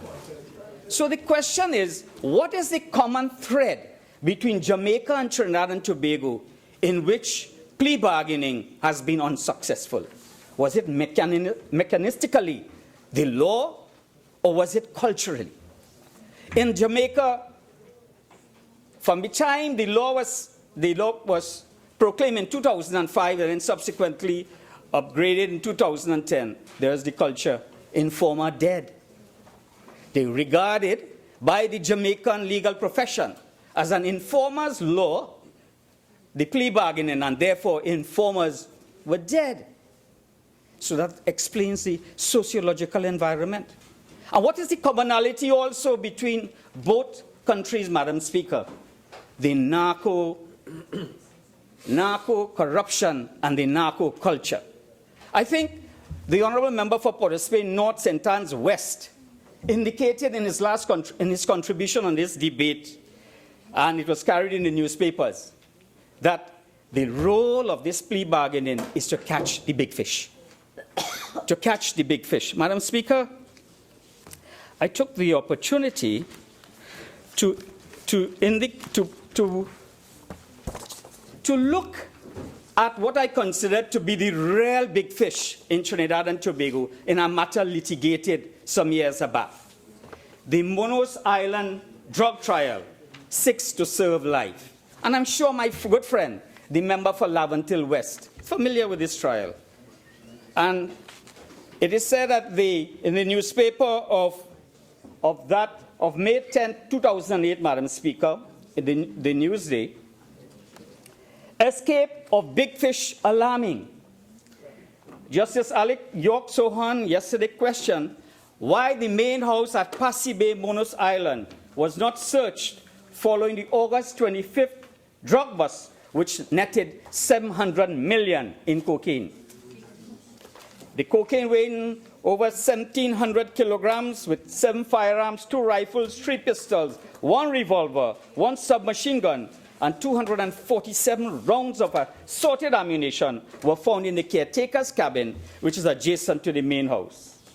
She said that she was puzzled why the owners of the house, co-owned by certain people, never appeared to be interviewed by the police, and why the ownership of the drug was never ascertained. There were just some of the questions posed by Alice York Sohan as she has sentenced 6 men to life imprisonment for offenses arising out of the cocaine bust. So, Madam Speaker, that is the kind of cultural environment. And that is the kind of cultural environment which we are seeking to change with this plea bargaining legislation. Madam Speaker, it is common knowledge that the slow pace of justice haunts the legal system. In Trinidad and Tobago, it's a paradise, but it's a war zone. It's a paradise, but it's a war zone. So I want to make reference to the context within which this bill, I have already referred to the narco-trafficking culture that exists, and I will deal further on, time permitting, with the role and the analysis by Trevor Monroe, the Security in an Age of Terror, that deals with the narco-culture and the corruption that it brings about, and how it impacts upon law and the rule of law. Madam Speaker, when we look, we have an empirical appreciation of the extent of the backlog as found in the criminal justice system. In a speech made by the Honorable Attorney General on 22nd March 2017, the Attorney General, and I quote, "In Trinidad and Tobago, we have murders that are outstanding for 14 years, awaiting trial in the preliminary inquiry arena. We have 2,200 odd cases in backlog in the High Court. We have 29,000 cases in backlog in the Magistrates Court for indictment alone. We have close to 69,000 cases in the traffic courts, not including Tobago and San Fernando statistics. We have, in those circumstances, the prison filled with 2,200 odd people, 980-something odd, who cannot come out because it is a non-bailable offense." So that's the empirical basis giving the contextual framework of this piece of legislation, which in principle we support. Madam Speaker. This is what Chief Justice Ivor Archie had to say. and the Trinidad Guardian of Saturday, 14 May 2016. Chief Justice Ivor Archie said that the current crime rate, coupled with prison overcrowding, continues to place considerable pressure on the criminal justice infrastructure. He said such a situation was simply unacceptable. Archie admitted that accused people being held without trial for long periods was also testimony to the fact that the system was not operating satisfactorily. Plea bargaining, Archie added, was another measure which could reduce the backlog of pending cases. Madam Speaker, so you have the Chief Justice, you have the Attorney General. We now turn to statements made by the DPP on Saturday, 2nd July 2016, in the Trinidad Guardian. DPP, Justice System in Crisis. The Director of Public Prosecutions, Roger Gaspard, has admitted that Trinidad and Tobago's criminal justice system is the edge of a precipice and in a crisis. He said the sluggishness at which the system has been managing cases was not something to be proud of. He went on to say, Madam Speaker, I by no way want to convey any impression that the DPP office is beyond blame. Since from all that I can see, the criminal justice system is in a crisis and we are twiddling virtually on the edge of a precipice. So you have the utterances. This is serious business. Talking to the utter failure, the dysfunctional nature of the criminal justice system. And we have now the utterances of Israel Khan, Senior Counsel, in the Guardian newspaper of 10th April 2016, criminal justice system about to collapse. I made the point then, and I make it again at this forum. Life in this country has become nasty, brutish, and short. That's a Hobbesian phrase, Madam Speaker. And our criminal justice system is about to collapse completely if the powers that be keep talking, and nothing substantial is done to stop the rot. It is a national scandal to have approximately 700 people in custody at the remand yard awaiting trial, dates for 7 years on charges of murder, when we boast of upholding the presumption of innocence and the rule of law. Shame on a nation which cannot protect its women, children, and its citizens from fear of being murdered. Shame on a nation that allows its prison to become a hellhole. Madam Speaker, these statements made by the Attorney General, the DPP, the Chief Justice, and a senior counsel practitioner in the criminal justice system all points to a deep malady in the criminal justice system and to a larger extent in the society. So it points to societal and institutional failure to deal with this problem, and it cuts across administrations. Madam Speaker, it is my view that plea bargaining represents a pragmatic, practical approach to deal partially with this problem, as it says something about our society that only when a matter reaches crisis proportion that we are able to bring about some measure of solution. Madam Speaker, our Constitution indicates that anyone who is charged with a criminal offense is entitled to certain safeguards. Section 4A deals with the right to life, liberty, and security of the person. Section 5C indicates that Parliament may not deprive a person who has been arrested or detained of the right to be properly informed with sufficient particularity of the reason for his arrest and detention. 2, of the right to retain and instruct without delay a legal advisor of his own choice and to hold communication with him. And thirdly, of the right to be brought promptly before an appropriate judicial authority. Section 5E deals with the question of a right to a fair hearing in accordance with the fundamental justice of his justice. Section 5F, Parliament may not deprive a person charged with criminal offense of the right to be presumed innocent until proved guilty according to law. And secondly, 5F2, to a fair and public hearing by an independent and impartial tribunal. So, Madam Speaker, there are constitutional guarantees in the system that and what is of importance in the context of the plea bargaining legislation is the presumption of innocence as one of the fundamental principles in our criminal justice system. Madam Speaker, the presumption of innocence helps to combat prejudice and prejudging in the criminal justice system. But the presumption of innocence is under constant threat. Once someone is arrested and charged, the presumption goes out the window. He has done something wrong. The presumption is also highly vulnerable to the media frenzy around high-profile cases. You may recall, Madam Speaker, the murder of the bank employee, Shannon Banfield.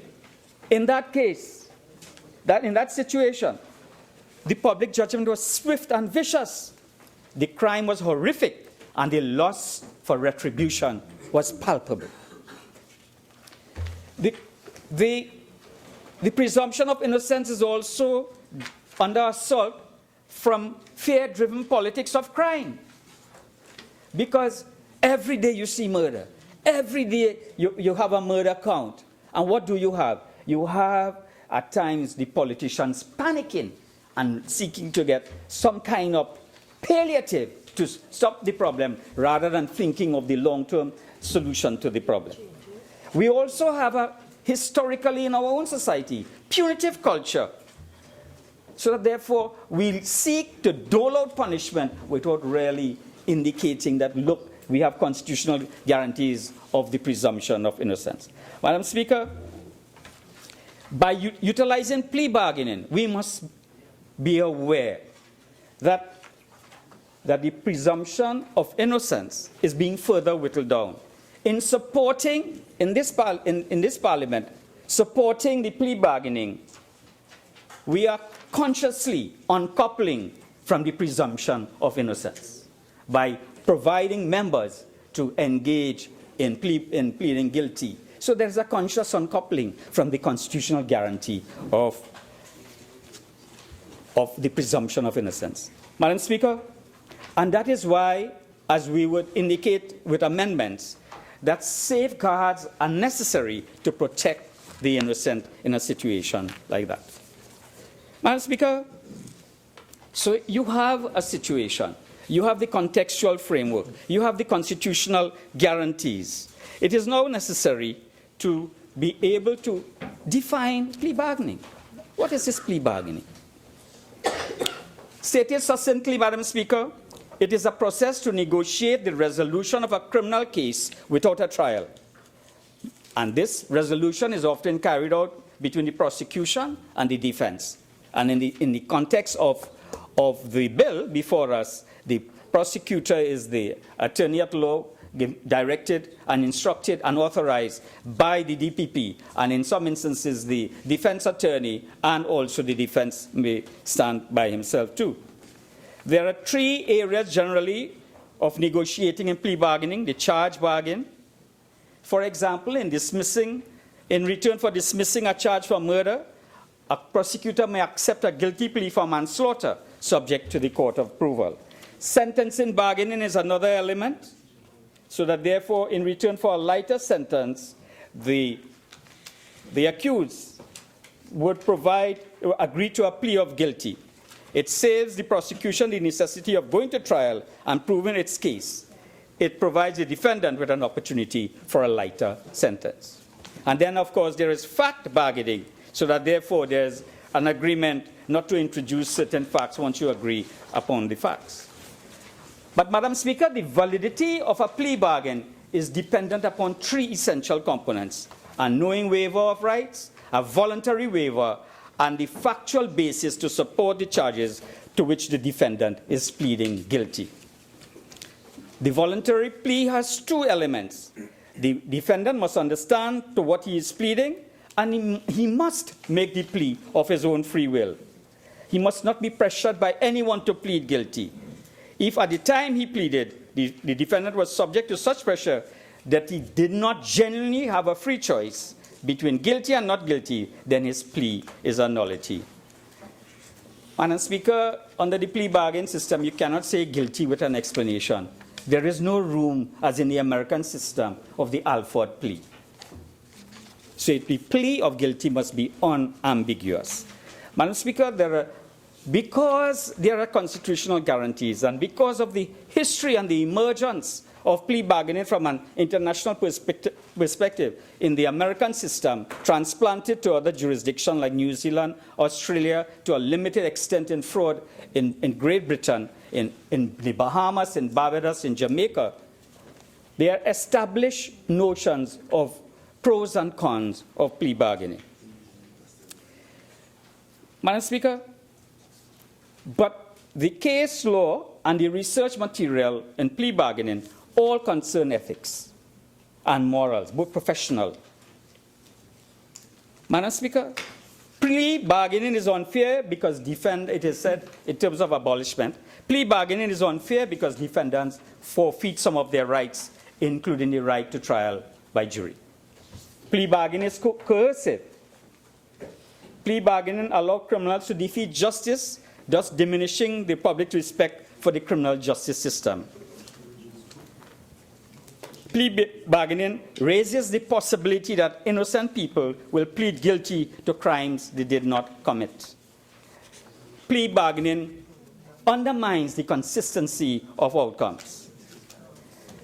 But what is of importance for us, Madam Speaker, is that plea bargaining leads to prosecutorial overcharging in two contexts: overcharging for strategic reasons and charging additional offenses when plea negotiations with the defendant has failed, with a view to the defendant being assessed at a high trial penalty in the event that he is found guilty by the court. So this overcharging and this strategic overcharging and charging of additional offenses, we have to ensure that we do not have an entrepreneurial prosecutor, as you have in some instances in the American system, where the district attorney can become entrepreneurial, and then based on the number of persons he gets to plead guilty, he becomes a hero. For the retention of plea bargaining, it is said, Madam Speaker, plea bargaining allows the criminal justice personnel to individualize punishments and make them less severe. Plea bargaining is an administrative necessity. Plea bargaining saves the prosecution, the courts, and the defendant the cost of going to trial. So, Madam Speaker, it is clear that even from an international perspective, that this is what is happening in the criminal jurisdictions in America, in Canada, in Australia, in New Zealand, and in the Caribbean also. However, Madam Speaker, DPP Roger Gaspard, in an article stated, awaiting trial for murder published on Sunday, 15 June 2014, 500 awaiting trial for murder. With the low detection rate and lack of strength of evidence, criminals have no motivation to cop a plea. Maybe that is why only 12 cases in our criminal justice system have been disposed of through this channel of plea bargaining. So, if your detection rate is low, then your plea bargaining will not be an efficient method of reducing your backlog. And nothing has changed in that context in the country. Nothing has changed. So it is therefore necessary, whilst we engage and provide this structure, that there also ought to be concomitantly an attempt to increase the detection rate. And that falls in the hands of the Minister of National Security and the Commissioner of Police.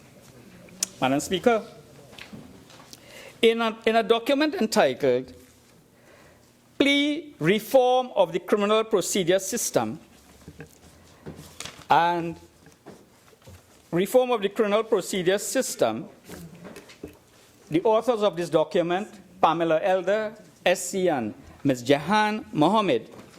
They state in paragraph 2.8 of this document, in relation to the existing legislation.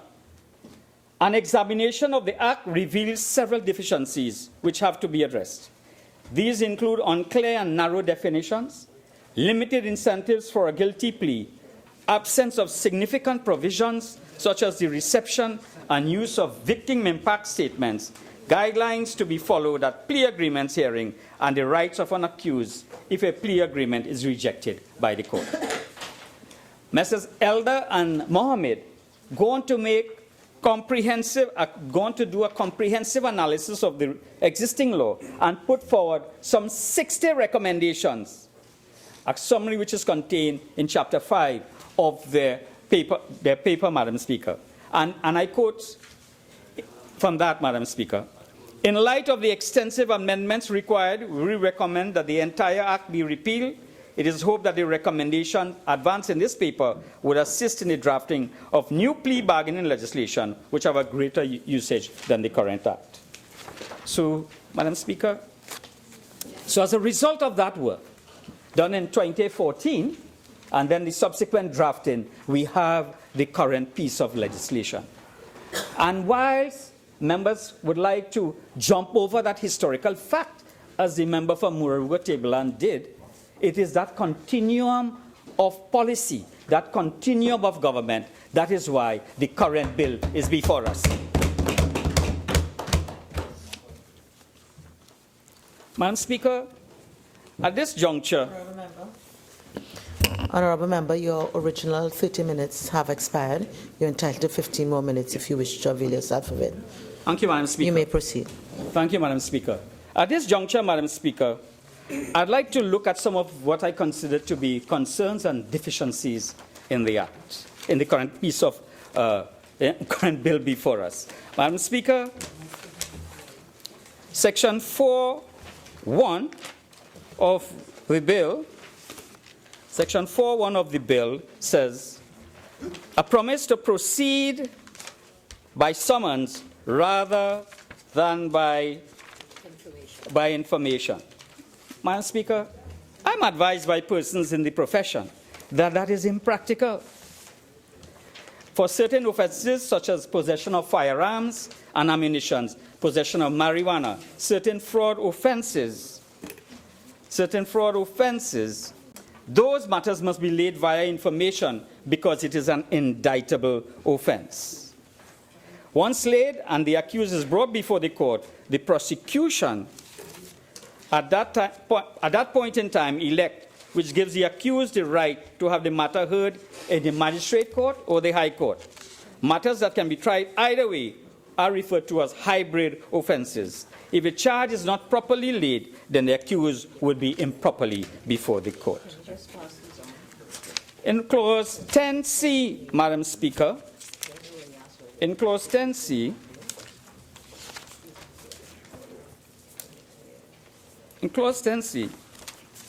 it is stated that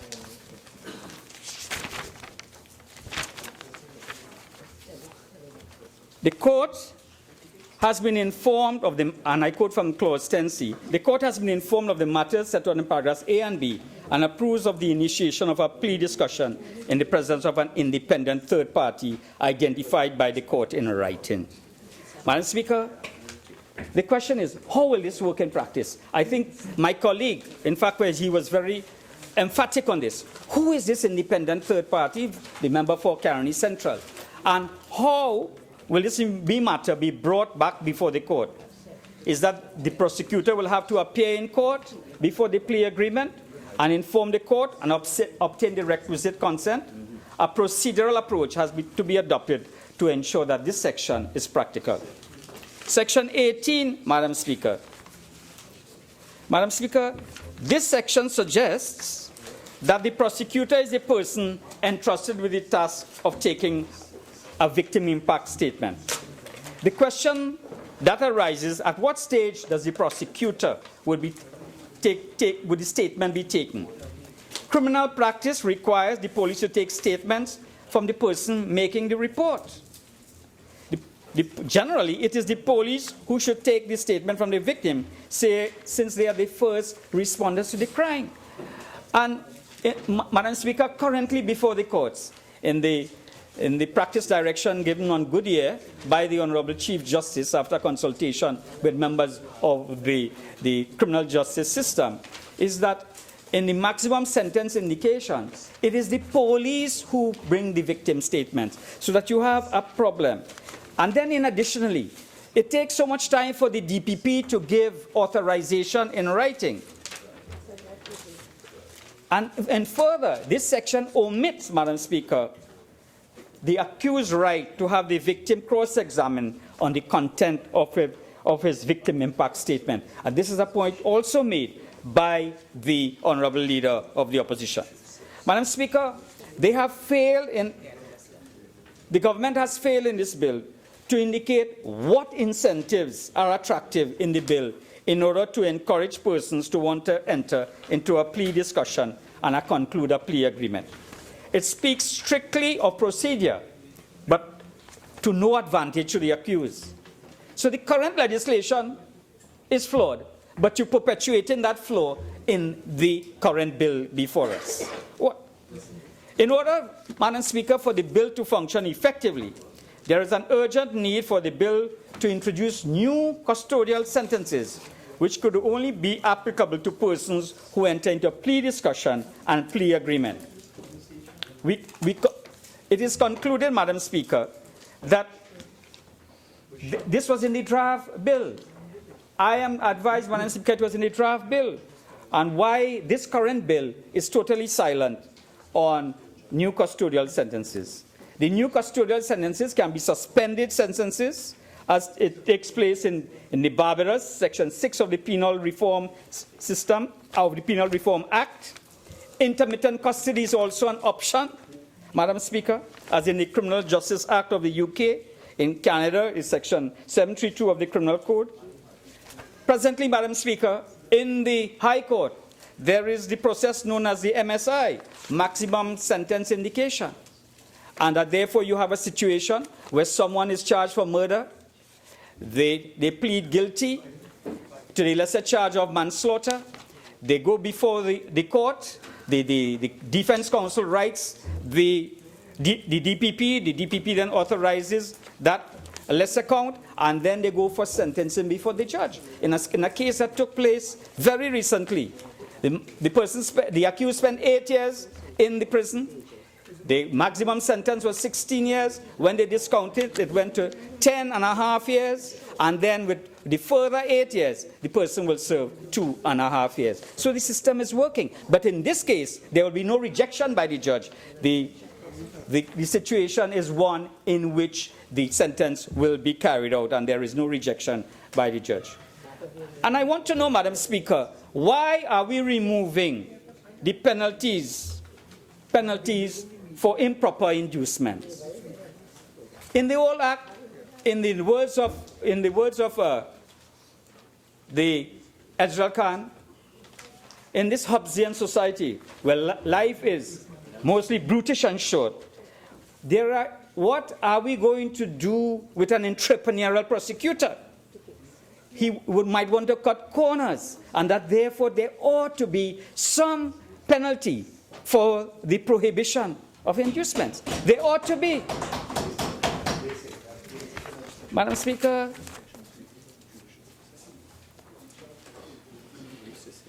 so the bill only speaks of improper inducement, but says nothing of the consequences in the event of improper inducement. The sanction can be in a broad sense, such as a prosecutor defense attorney who engages in any form of improper inducement shall be charged and brought before the court. Madam Speaker, so that you have a situation that where you have a pragmatic approach to dealing with the backlog. The question that I have to ask, and hopefully the Attorney General will answer, is that with the DPP playing such a central role, with the DPP indicating that he's bursting at the seams in terms of infrastructure and personnel. What will be done? Will there be a plea bargaining unit in the office of the DPP? And what is the DPP going to have prosecutors at the magistrate court level, or is it going to be confined to the high court level alone? These are considerations that we must be aware of and that therefore they ought to incorporate that. Madam Speaker, as I indicated earlier, we have to look at the cultural context. When you look at the newspaper of Sunday, 19 March 2017, Sanssouci project halted. Criminals demand $50,000 from contractor. And the newspaper goes on to say how the extortion took place in the society. What was interesting for me, Madam Speaker, the report in that newspaper said, and talking about the Minister of Works and Transport, Singh said he had a discussion with a group of men 2 Sundays ago at the office of Toco Sandy Grande MP, Glenda Jennings. We told them what we would and would not tolerate. They claimed they did not threaten anyone and wanted jobs, and asked why the police failed to protect the contractor. Singh said they intended to deal with the matter. So what you had is a situation there. The contractor had a contract for $1 million, and what you have, he was being extorted $50,000 by elements who said they had worked in the campaign and they had spent money in the campaign, and then subsequently they met at the office of the Member of Parliament for Toco Sandy Grande, and they said that they had not done so. But this is the reality of the social environment we are engaged in. So that therefore, that brings me to the issue, Madam Speaker, of the social contract. So what you have in this society at this moment, social contract is an implicit agreement among people that results in the society is manner in which the society is organized and how it functions. And in return for that, the individual surrenders certain liberties in return for the protection of the state. In the newspaper of Sunday, April 17th, Newsday, authored by Peter O'Connor, in a state of collapse. What is happening in our country, and I quote, where are we headed right now? Who is in charge? And if they can show rather than claim that they have control over anything, when might they step up and begin to lead us somewhere? On every front we are failing, and we offer no sense of leadership to reverse these failings. Certainly on no government front do we see any initiatives which might promise stability, far less confidence for the immediate or medium-term future. Has that device on, please leave the chamber and put it on silence when they return. Member, could you please remind me of the reference of that article? Yeah. Thank you, Madam Speaker. It is in Newsday, Sunday, 9th April 2017, author Peter O'Connor. The editorial of The Guardian of Monday, April 10, 2017. Where is the leadership? It is time for some hard talk. Our country is in dire straits, and if we ever needed leadership, it is now. There is an obvious dearth of leadership. What we have instead is capitulation at best and abdication at worst. So there's a larger disease in the society. There's a larger disease. And that therefore, whilst we do our duty as parliamentarians and support this legislation in principle, subject to certain amendments, we are clear that the society is adrift and that we are not getting nowhere fast. And Madam Speaker, the fault lies at the feet of the member for Diego Martin West. As Prime Minister of this country, he has failed to articulate a vision, failed to put together plans in place so that the country will have certainty, hope, and direction. And whilst we recognize that it's our duty to participate in the debate in this parliament, we also recognize that the sociology of our society, the culture of our society, it will be hard because of the mistrust, because of the lack of trust, the mistrust that this legislation will be hard-pressed to succeed given the nature of our society. I thank you, Madam Speaker. Honourable Member for Toco, Grande. Thank you, Madam Speaker, for allowing me the opportunity to stand this afternoon and contribute to this debate and act to establish a system of plea discussions and plea agreements and for matters incidental thereto. Madam Speaker, before I start my contribution, I want to respond a bit to the contribution of Chaguanas West, because I was a bit moved when I heard him speak about institutional failure. I was a bit moved when he spoke about only when a matter reaches crisis, something's happened. I was moved when he spoke about these things. Because, Madam Speaker, if my memory serves me right, this is a government that just left. The Honourable Speaker for Chaguanas West, they were in office for the past 5 years. This government has been in office for the past 18 months. Institutional failure don't happen overnight. A system don't fall overnight, and he should be ashamed to stand in this honourable house and speak about institutional failure. So, Madam Speaker,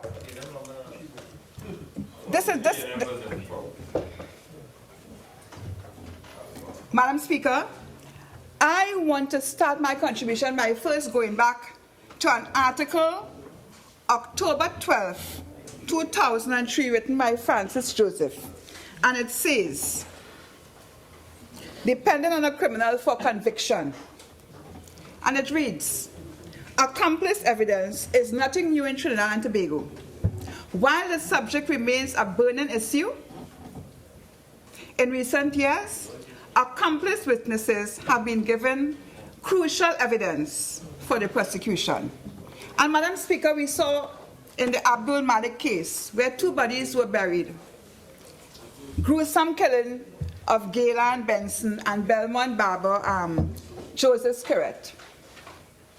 And we saw the witness used in that matter to secure conviction. We saw the role of Pramasa. Then we saw the Dole Shady issue, where the role played by Clint Huggins and later on Levi Morris to also secure conviction. And Madam Speaker, I want to refer to the Chief Justice in the Guardian of September 15, 2016.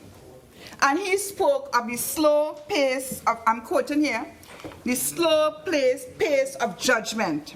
Now that is 2016, September 15. The judgment is the pace of judgment, or did this process that guide judgment start on September 2015, Madam Speaker? It started long before. And we had a government in office 5 years before. So what did they do during that 5 years, seeing that they knew the benefits of this kind of plea bargaining arrangement? What did they do? They sat and they talked and they talked and they continue to talk this afternoon. And that's why I would not be moved by the number of rhetorics I'm hearing this evening here. I'm going to go to the main point. And Madam Speaker, our Attorney General, after 18 months in office, and I will say less than 6 months after, the Attorney General now, after 6 months after these comments made by the Chief Justice, the Attorney General has responded not only with one, but with a suite of legislation. A suite of legislation, Madam Speaker. So, Madam Speaker, I want to go back to the US of A, where those on the opposite side have an inclination to speak about over and over during this debate on plea bargaining. And I want to define that plea bargaining, as described by the Bureau of Justice Assistance, U.S. Department of Justice. They have described plea bargaining as a defining feature of the federal criminal justice system by Brown and Burnell, 2006. And again, taken from research summary on that same report on plea bargaining, an article from the Bureau of Justice again, they said a majority of 90 to 95% of cases resulted in plea bargaining. And those who go on trial rather than face a plea are more likely to receive harsher sentences. Madam Speaker, I went again to the Trinidad and Tobago Justice System web page. And what I saw there, it described 4 main arms of the justice system. They spoke about the legislative arm, the investigative arm, the adjudicative arm, and the corrective arm.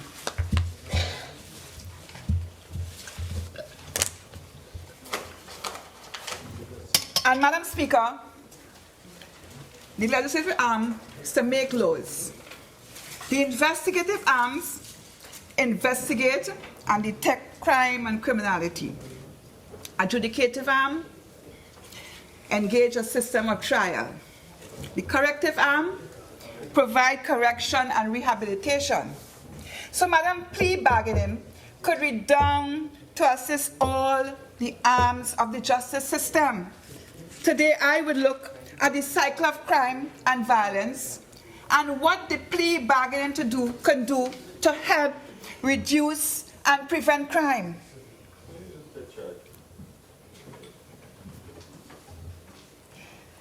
Madam Speaker, bearing in mind that the justice system seeks to preserve liberty, ensure security and equal justice for all. From the scenarios I quoted before, this bill provides a safeguard, remedies to deal effectively and to afford accused person to engage in plea bargaining, both summary and indictably. And Madam Speaker, when it is applied, it could benefit all the security arms, all the arms of the justice system that I just spoke about. Because, Madam Speaker, when dealing with crime and criminality, when dealing with investigative crime matters, investigating criminal matters, the police depend, or most times, the police depends on someone in the belly of an organization to give cogent evidence that can help to establish the truth of something that has happened. And we saw it happening in the Malik case, and we saw it happening in the Old Shade case. I made reference to that earlier on. So, Madam Speaker, when we talk about co-offending, repeat offending, plea bargaining also opens up opportunities to solve more crime. And how does this happen? How does it happen? Madam Speaker, in my experiences looking at crime and analyzing crime over my past profession, I can say clearly that in dealing with gang activities, we can look at gang as an industry, Madam Speaker. When we talk about gang activities, Madam Speaker, we talk about syndicates, we talk about reprisal, we talk about enterprise model. Madam Speaker, if we are talking about plea bargaining, we are given an opportunity to the police officers who have to work this bill, Madam Speaker, and make a difference to this country. We are giving police officers an opportunity to gather more information, where one man who is inextricably linked, he can give evidence, Madam Speaker. He can bring information, Madam Speaker, to help solve other matters. And, Madam Speaker, we talk about detection rate high. We talk about detection rate being too low. Thank you. So what I'm saying is that this bill, when utilized properly, it can help, Madam Speaker, in bringing about higher detection rate. And I will turn to fraud. No more than fraud. Madam Speaker, we saw quite recently with the FIFA investigations. The FIFA investigations, where we had persons linked in those matters, where persons engaged in plea bargaining, and where they were able to link other people. So, Madam Speaker, we have best practice, We have best practice, which is done in international countries. It was done in the US of A. And we saw persons enter into plea bargaining. So again, I'm saying, Madam Speaker, it provides for evidence and cogent evidence too, for convictions of other matters, Madam Speaker. And with gang violence, reprisal killing, which engage in co-offending. We have co-offending partners, Madam Speaker. So if you arrest one man for a matter, you arrest two persons. But one person can give you evidence to solve 6 crimes, Madam Speaker. And with plea bargaining, it gives you that opportunity legitimately to engage in that kind of inquiries and bring about that kind of evidence, Madam Speaker. So I'm saying, Madam Speaker, that with plea bargaining, if we open up our eyes and look into the future and look at a visionary approach to what's happening today, it can serve this government. You see, Madam Speaker, those on the other side, they had a lot to say. A lot of hallucination. Bluff. Right? A lot of bluffing. Right? But, Madam Speaker, what do they have to prove this afternoon? If after 5 years in government, today, we are now debating to have a plea bargaining bill brought before Parliament, then it says a lot for the other side, Madam Speaker. Why wasn't this done before? It is so important. I would have liked if this bill was done before when I was serving as a police officer, because then it would have been very valuable to me, Madam Speaker. And when I sit here, I must stand with passion because I see all the loopholes being left as it was. And then we come and talk about institutional failure. So who do we blame for institutional failure? This government is dealing with these situations as I stand here. And I must compliment the Honorable Attorney General for having the foresight to bring about these matters and, as you all said, bring about a suite of legislation. So the police officers, who are the workers of the system, will have the tools to engage the profession, and they will have the tools to deal with these matters and bring the detection rate higher. And when the detection rate is higher, then we have less crime, and thus we have less fear of crime, and the country is safer. And, Madam Speaker, these are the things that the people of Trinidad and Tobago are concerned about. Today, as I stand, these are the burning issues. I would not stand here this afternoon, Madam Speaker, and go into long rhetoric about who was the traitor or who was not the traitor. I am talking here this evening about the plea bargaining bill, Madam Speaker. Madam Speaker, I am looking here in answer to the many voices in Trinidad and Tobago. Voices demanding justice. Voices demanding quick justice. Voices demanding higher detection rate. Voices demanding reduced crime. And, Madam Speaker, I listen to the other voices too. I listen to the other voices who are joining in a regime that seemingly wants to challenge the Honorable Attorney General. And in this Easter time, Madam Speaker, I went to church last Sunday, and I want to bring something. They are tackling the Attorney General like John the Baptist.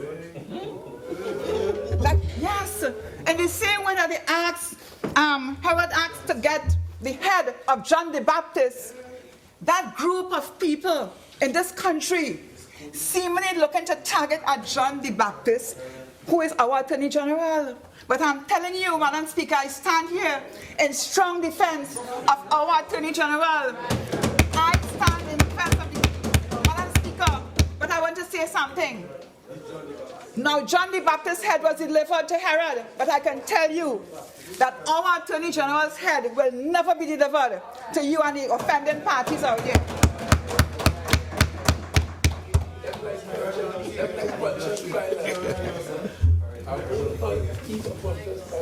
Philistines.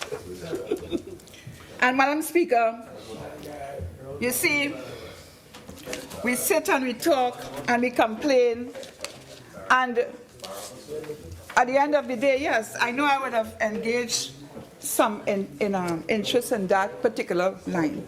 Madam Speaker, we must remember that the Attorney General is the guardian of this country when we speak about crime and ensuring safety and security and rights of our citizens. Madam Speaker, there comes a time when a leader must make decisions, and they are not always popular decisions.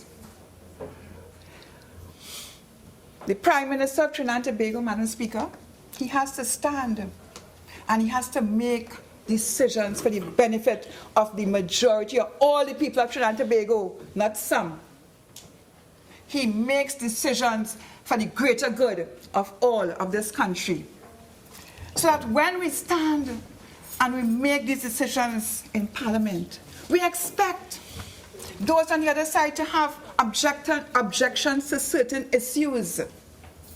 We expect the institutions themselves to have concerns, Madam Speaker. But I want to say this evening, Madam Speaker, if you look at the occurrences last week with the Honorable Attorney General, you'd have seen that he has already engaged talk with the DPP. You would have seen that talks are ongoing. So nothing really comes easy, you know. And on this side, as we stand, Madam Speaker, we know that there will be issues. And we are here as a caring government, a government that listens to its people, and a government that is intent in bringing better quality of life to its people, Madam Speaker. We are going to listen, and we are going to engage, and we are going to have results, Madam Speaker. But, Madam Speaker, I want to bring this point about plea bargaining. What happens when we engage in plea bargaining? A plea bargaining allows a guilty person to elect to engage the process of plea bargaining. Madam Speaker, we are in a country today where there is hatred, an attempt to get their own vengeance, where people settle the scores. And Madam Speaker, we must look at the last arm of the justice system, which speaks to restorative justice and reformative justice and reforming of individuals.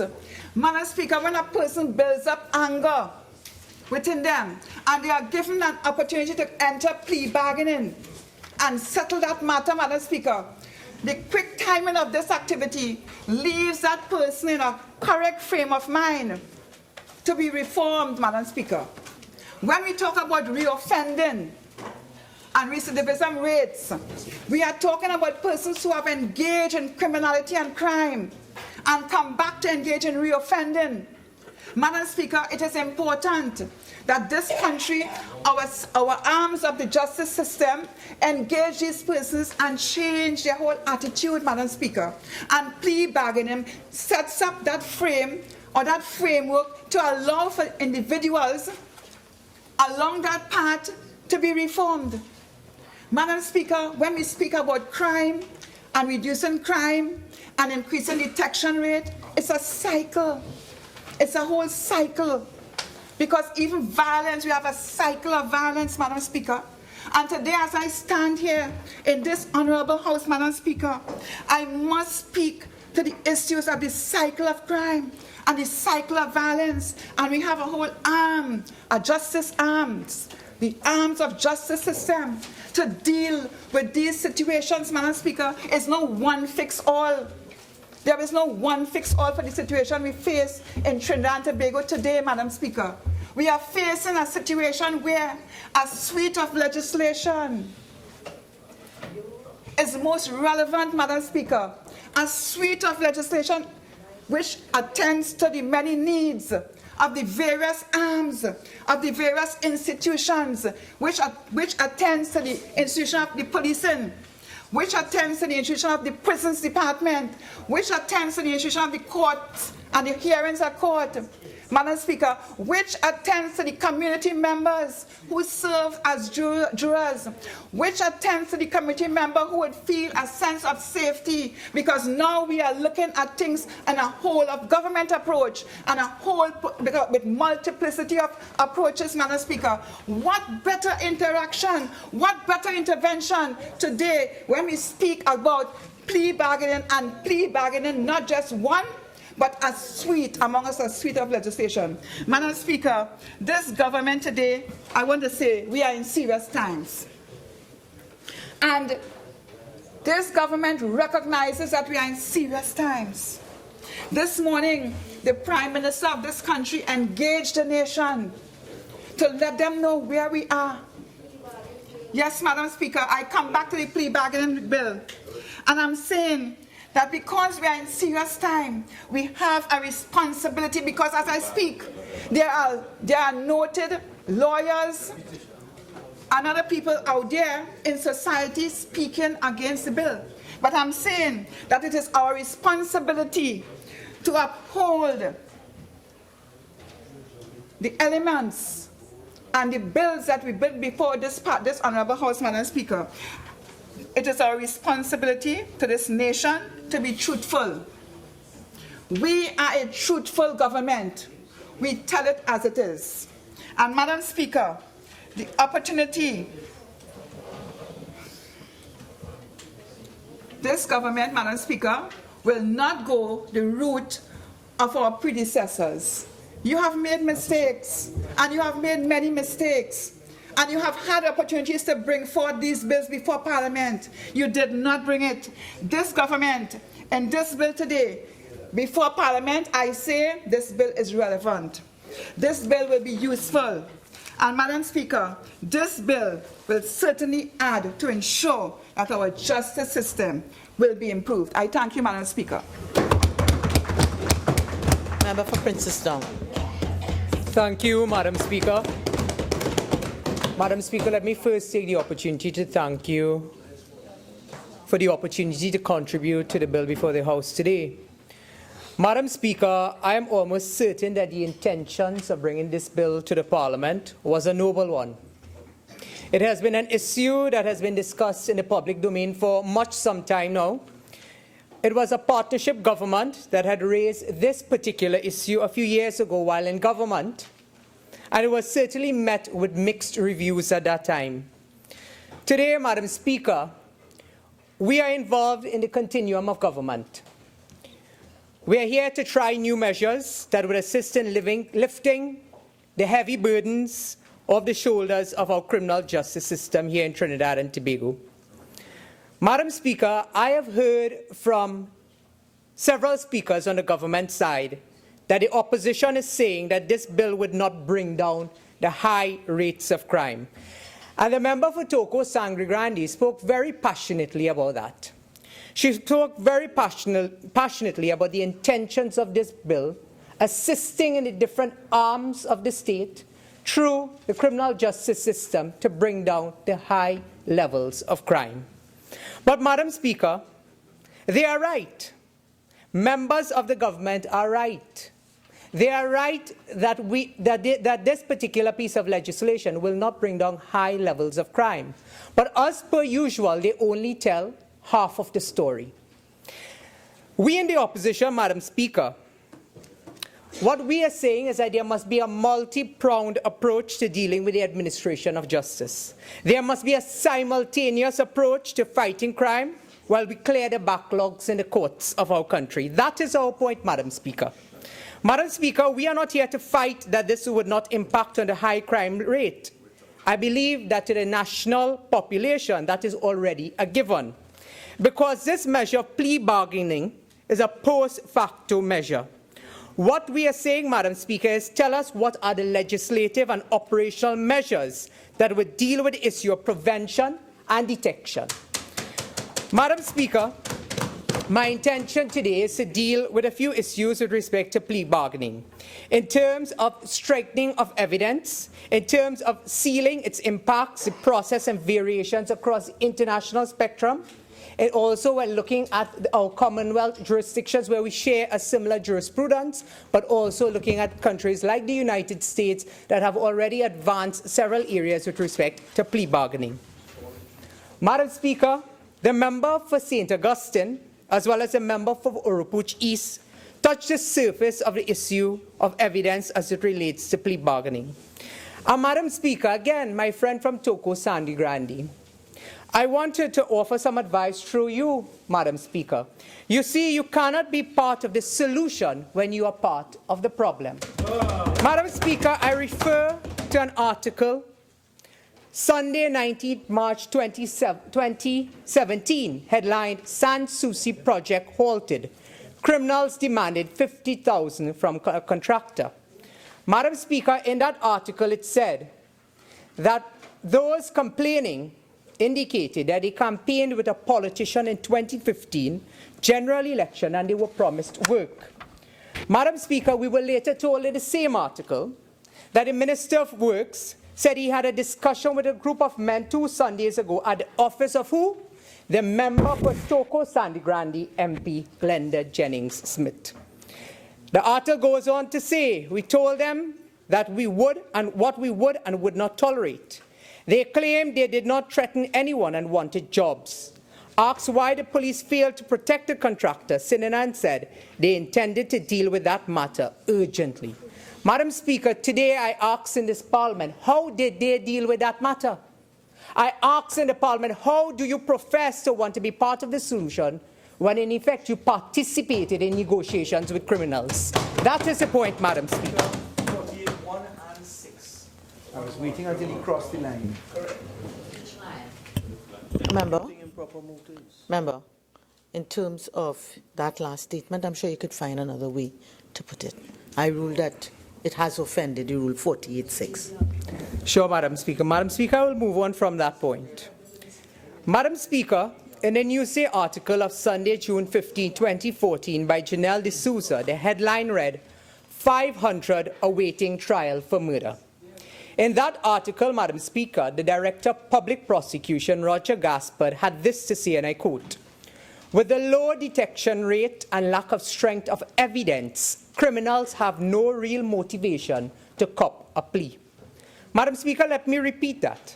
With a low detection rate and lack of evidence, strength of evidence, criminals have no real motivation to cop a plea.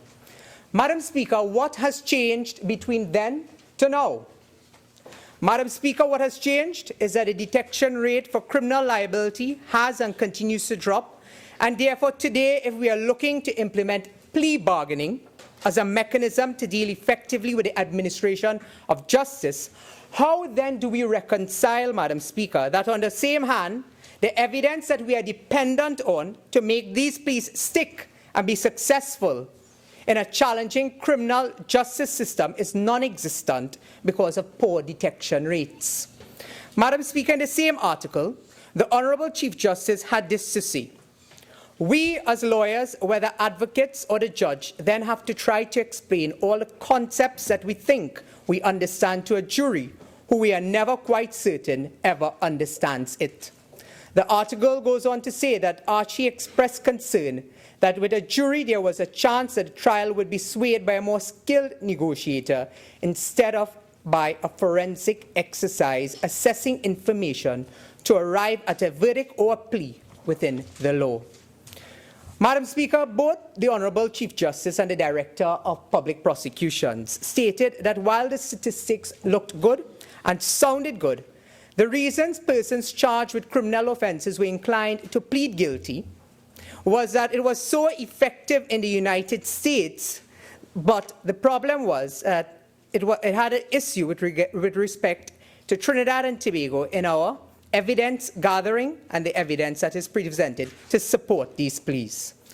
Madam Speaker, this is one of the main concerns we in the opposition have with respect to plea bargaining, the strength of evidence. Where we live in a country, and Madam Speaker, you will remember, like many others in this chamber, where we saw screaming headlines of rats eating cocaine. We have seen screaming headlines of millions of dollars going missing from evidence. Madam Speaker, with a low detection rate in Trinidad and Tobago, it makes it almost impossible to believe that the idea of plea bargaining can work effectively if we do not increase and improve the detection rates. Madam Speaker, much has been said inside and outside of this Parliament about increasing our capacity and fixing and addressing the issue of crime through implementing measures that would yield higher rates of detection. Madam Speaker, do you know that during the period 2001 up to 2014, the United Kingdom, who we share similar jurisprudence with, faced some of the same problems that we experience right here in Trinidad and Tobago in terms of detection. They too had one of the lowest detection rates in the world, Madam Speaker, the United Kingdom. While their populations are much more advanced than us and their criminal justice system is much more advanced than us in terms of the technology and in terms of the experience of the law, they faced the same problems with respect to detection.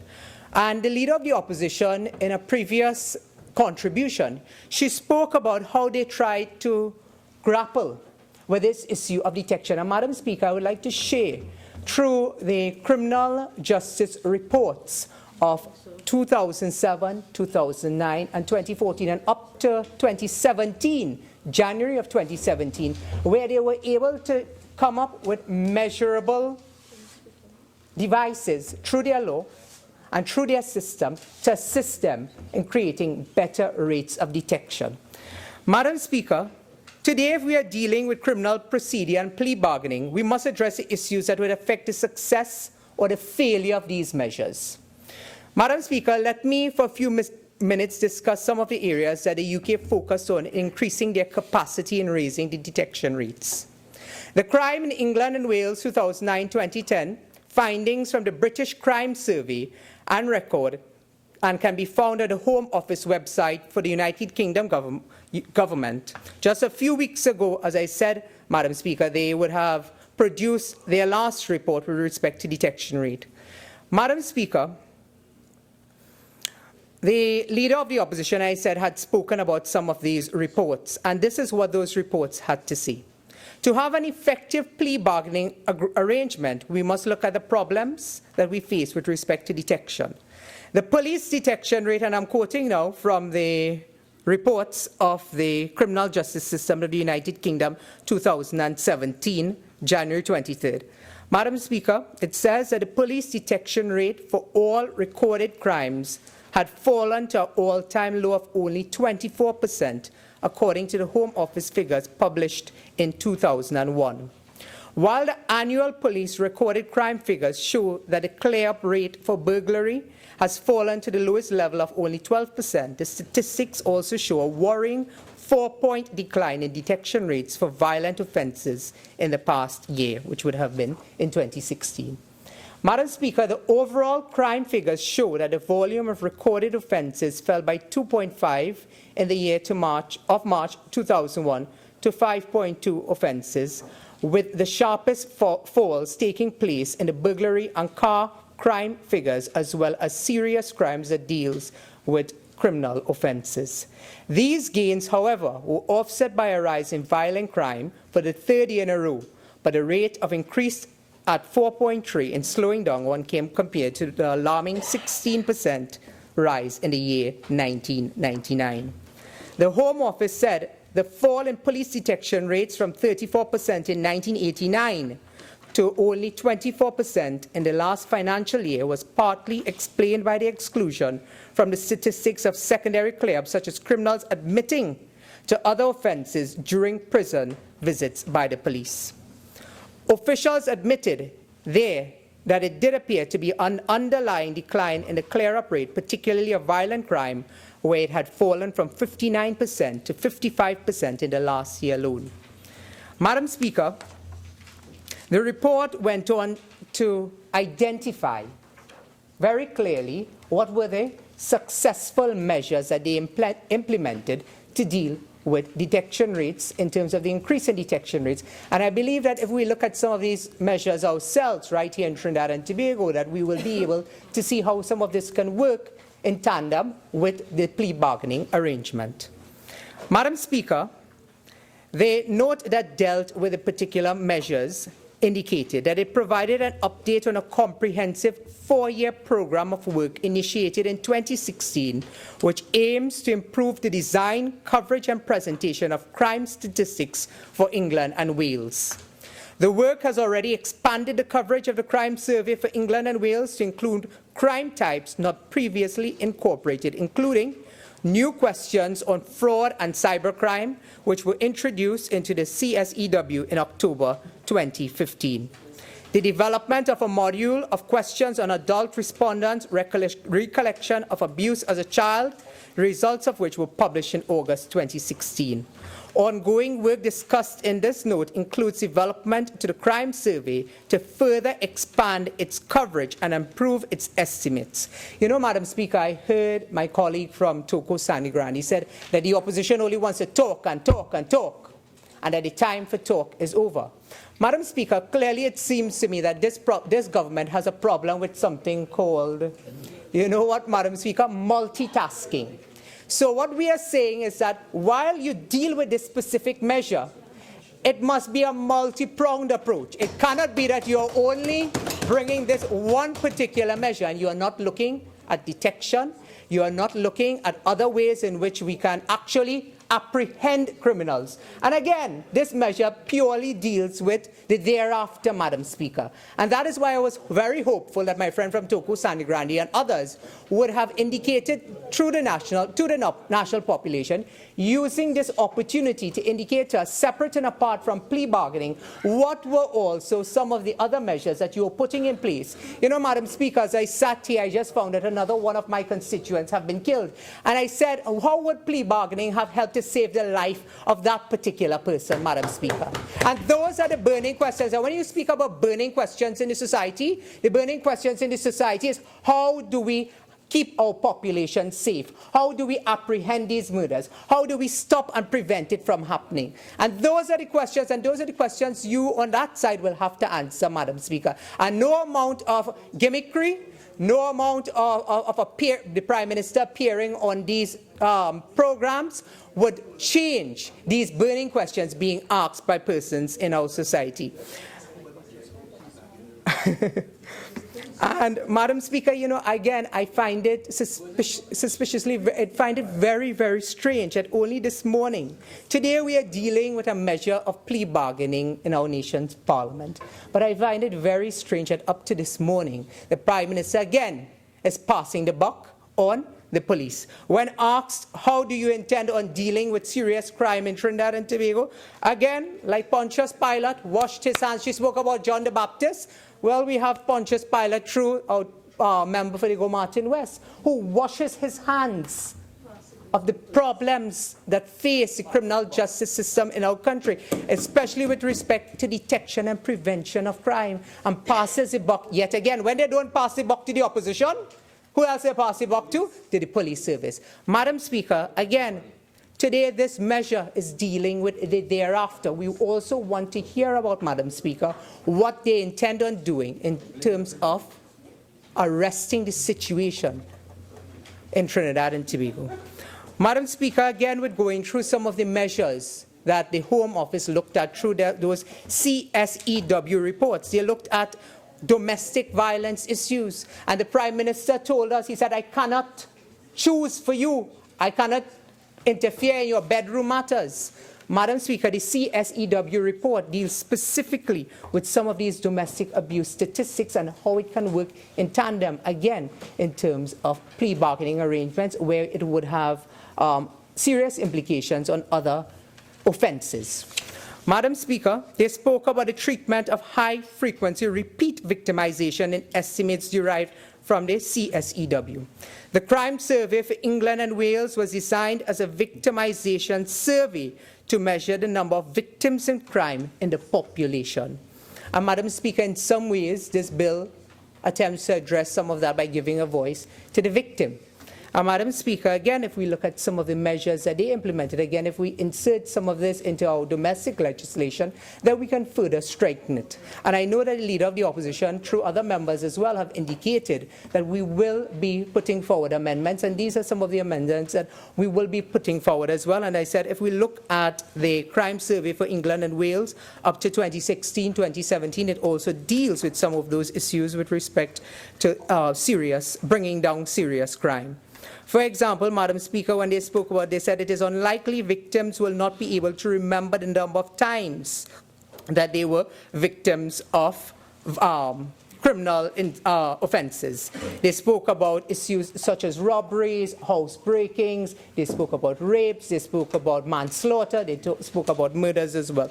Madam Speaker, however, for certain crime types such as violence in a domestic setting, they said that the victim may suffer repeat victimization with a frequency that is difficult to quantify over a 12-month period. And again, we must strengthen our institutions. And the member for Toco Grande spoke about strengthening institutions. And that is why when the member for Caroni Central was there as the Minister of Planning and Sustainable Development, we did look at strengthening our institutions. We did look at creating new avenues that will help us to put together proper data collection in our country. And Madam Speaker, again, up to now, 18 months has passed and they have not brought this to fruition. And the member for Toco Grande has it goal to stand up here and speak today about strengthening of institutions. Madam Speaker, they do not have the political will. They do not have the political will, Madam Speaker, to deal with crime and criminality in this country. Madam Speaker,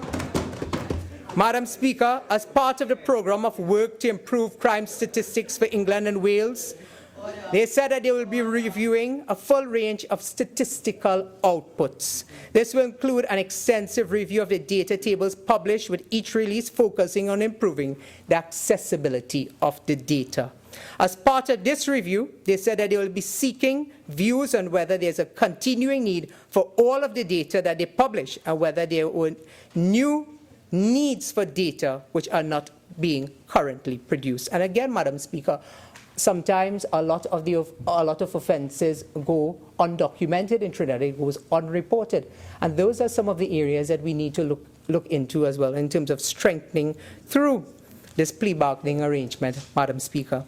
Madam Speaker, they said that there's ongoing work, and as a first step in response to feedback from users, that they have reduced the length of quarterly statistical bulletins on crime and changed the format in order to make the main messages more accessible. Madam Speaker, on January 23, 2011, in the Newsday, and I'm hoping that the Honourable Attorney General, I see he has just joined us again, Madam Speaker. And Honourable AG, through you, Madam Speaker, I mean this with no malice and no prejudice, but simply to see whether these organs are indeed operating at this time to assist you and the judicial system in its work. But in 2011, then Attorney General Anna Ram Logan, when piloting the Indictable Offences Bill and the Preliminary Inquiry Act of 2011, which contained, again, the controversial Section 34 clause, which was later repealed by special legislation, the Attorney General at that time said that the bill would provide for exhibits to be kept by a designated agency other than the police station where exhibits are normally kept. Again, Honourable Attorney General, in your wrapping up, I'm hoping if you can just give us an idea of whether or not these organs of state, as a member for Toco Sangre, he keeps speaking about the arms and the organs and so on, whether or not these organs or arms are still available, if it's still functioning, and what is the status in terms of these exhibits being kept in a designated agency. Madam Speaker, the article went on to say that he meaning the then Attorney General, said that there have been instances in the past where rats ate cocaine or where the weight at seizure was at variance with the weight of drugs at the trial. The AG said there were also cases where hard drugs seized evaporated by the time of the trial.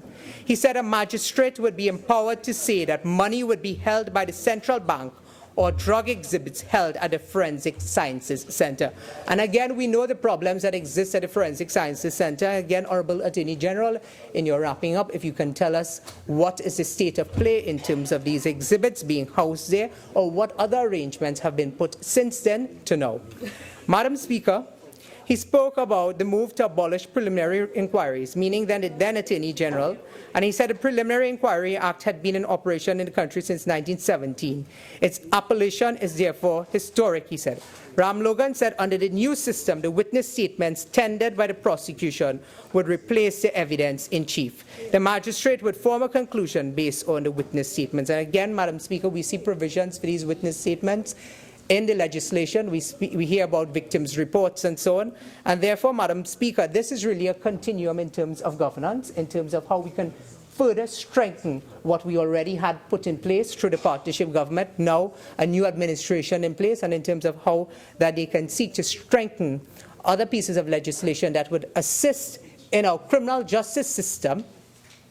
But again, going back to the original point, Madam Speaker, it cannot only be that we are being myopic and looking along one particular line of dealing with strengthening evidence that will assist in terms of the backlog of cases and so on.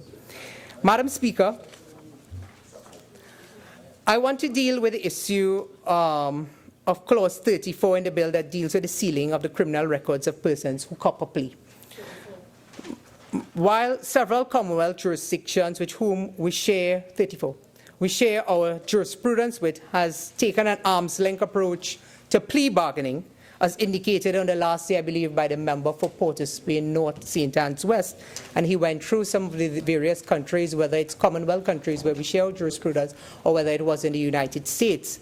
But, Madam Speaker, there are provisions in a few of the jurisdictions in the Commonwealth that guard against the abuse of sealing records of criminals who cop a plea. Madam Speaker, there is no way that the opposition will agree to give a blank slate, a blank check, hiding away the truth of hardcore criminals. Madam Speaker, while we understand the concept of no free lunch,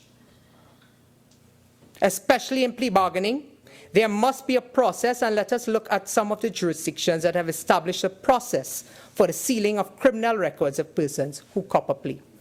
Madam Speaker, in the following countries, there's no in-camera proceedings or sealing of plea agreements that was found in terms of the laws of the countries listed. And they are, and again, right close to us here, Bahamas and Guyana. Across on the African continent, we have Nigeria.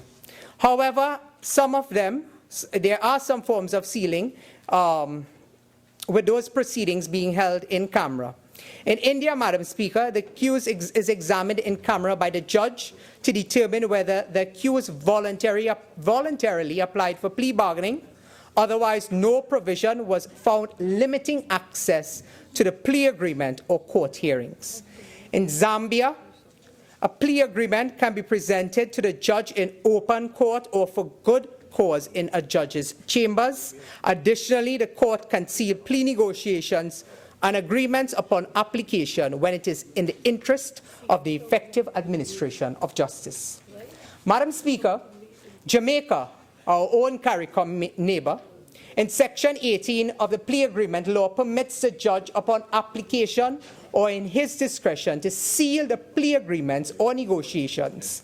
Clause 18 in their legislation says the judge or resident magistrate may upon application or in his discretion, as the case may be, order that the records of plea negotiations or plea agreement be sealed, where the judge or resident magistrate is satisfied that the sealing of such records is in the interest of the effective administration of justice. And again, Madam Speaker, we see through the Jamaican legislation where it gives the judge the prerogative to determine whether or not it is effective in terms of the administration of justice and looking after the interest of the parties involved. Additionally, Madam Speaker, in Jamaica, there's also an offense for breaching the sealing order. And again, if the Honorable Attorney General would go along this particular pathway to indicate to us what are some of these measures in terms of dealing with the breach of the sealing order, we will be most grateful, Honorable Attorney General. I believe that those are provisions that must be clarified and must be made.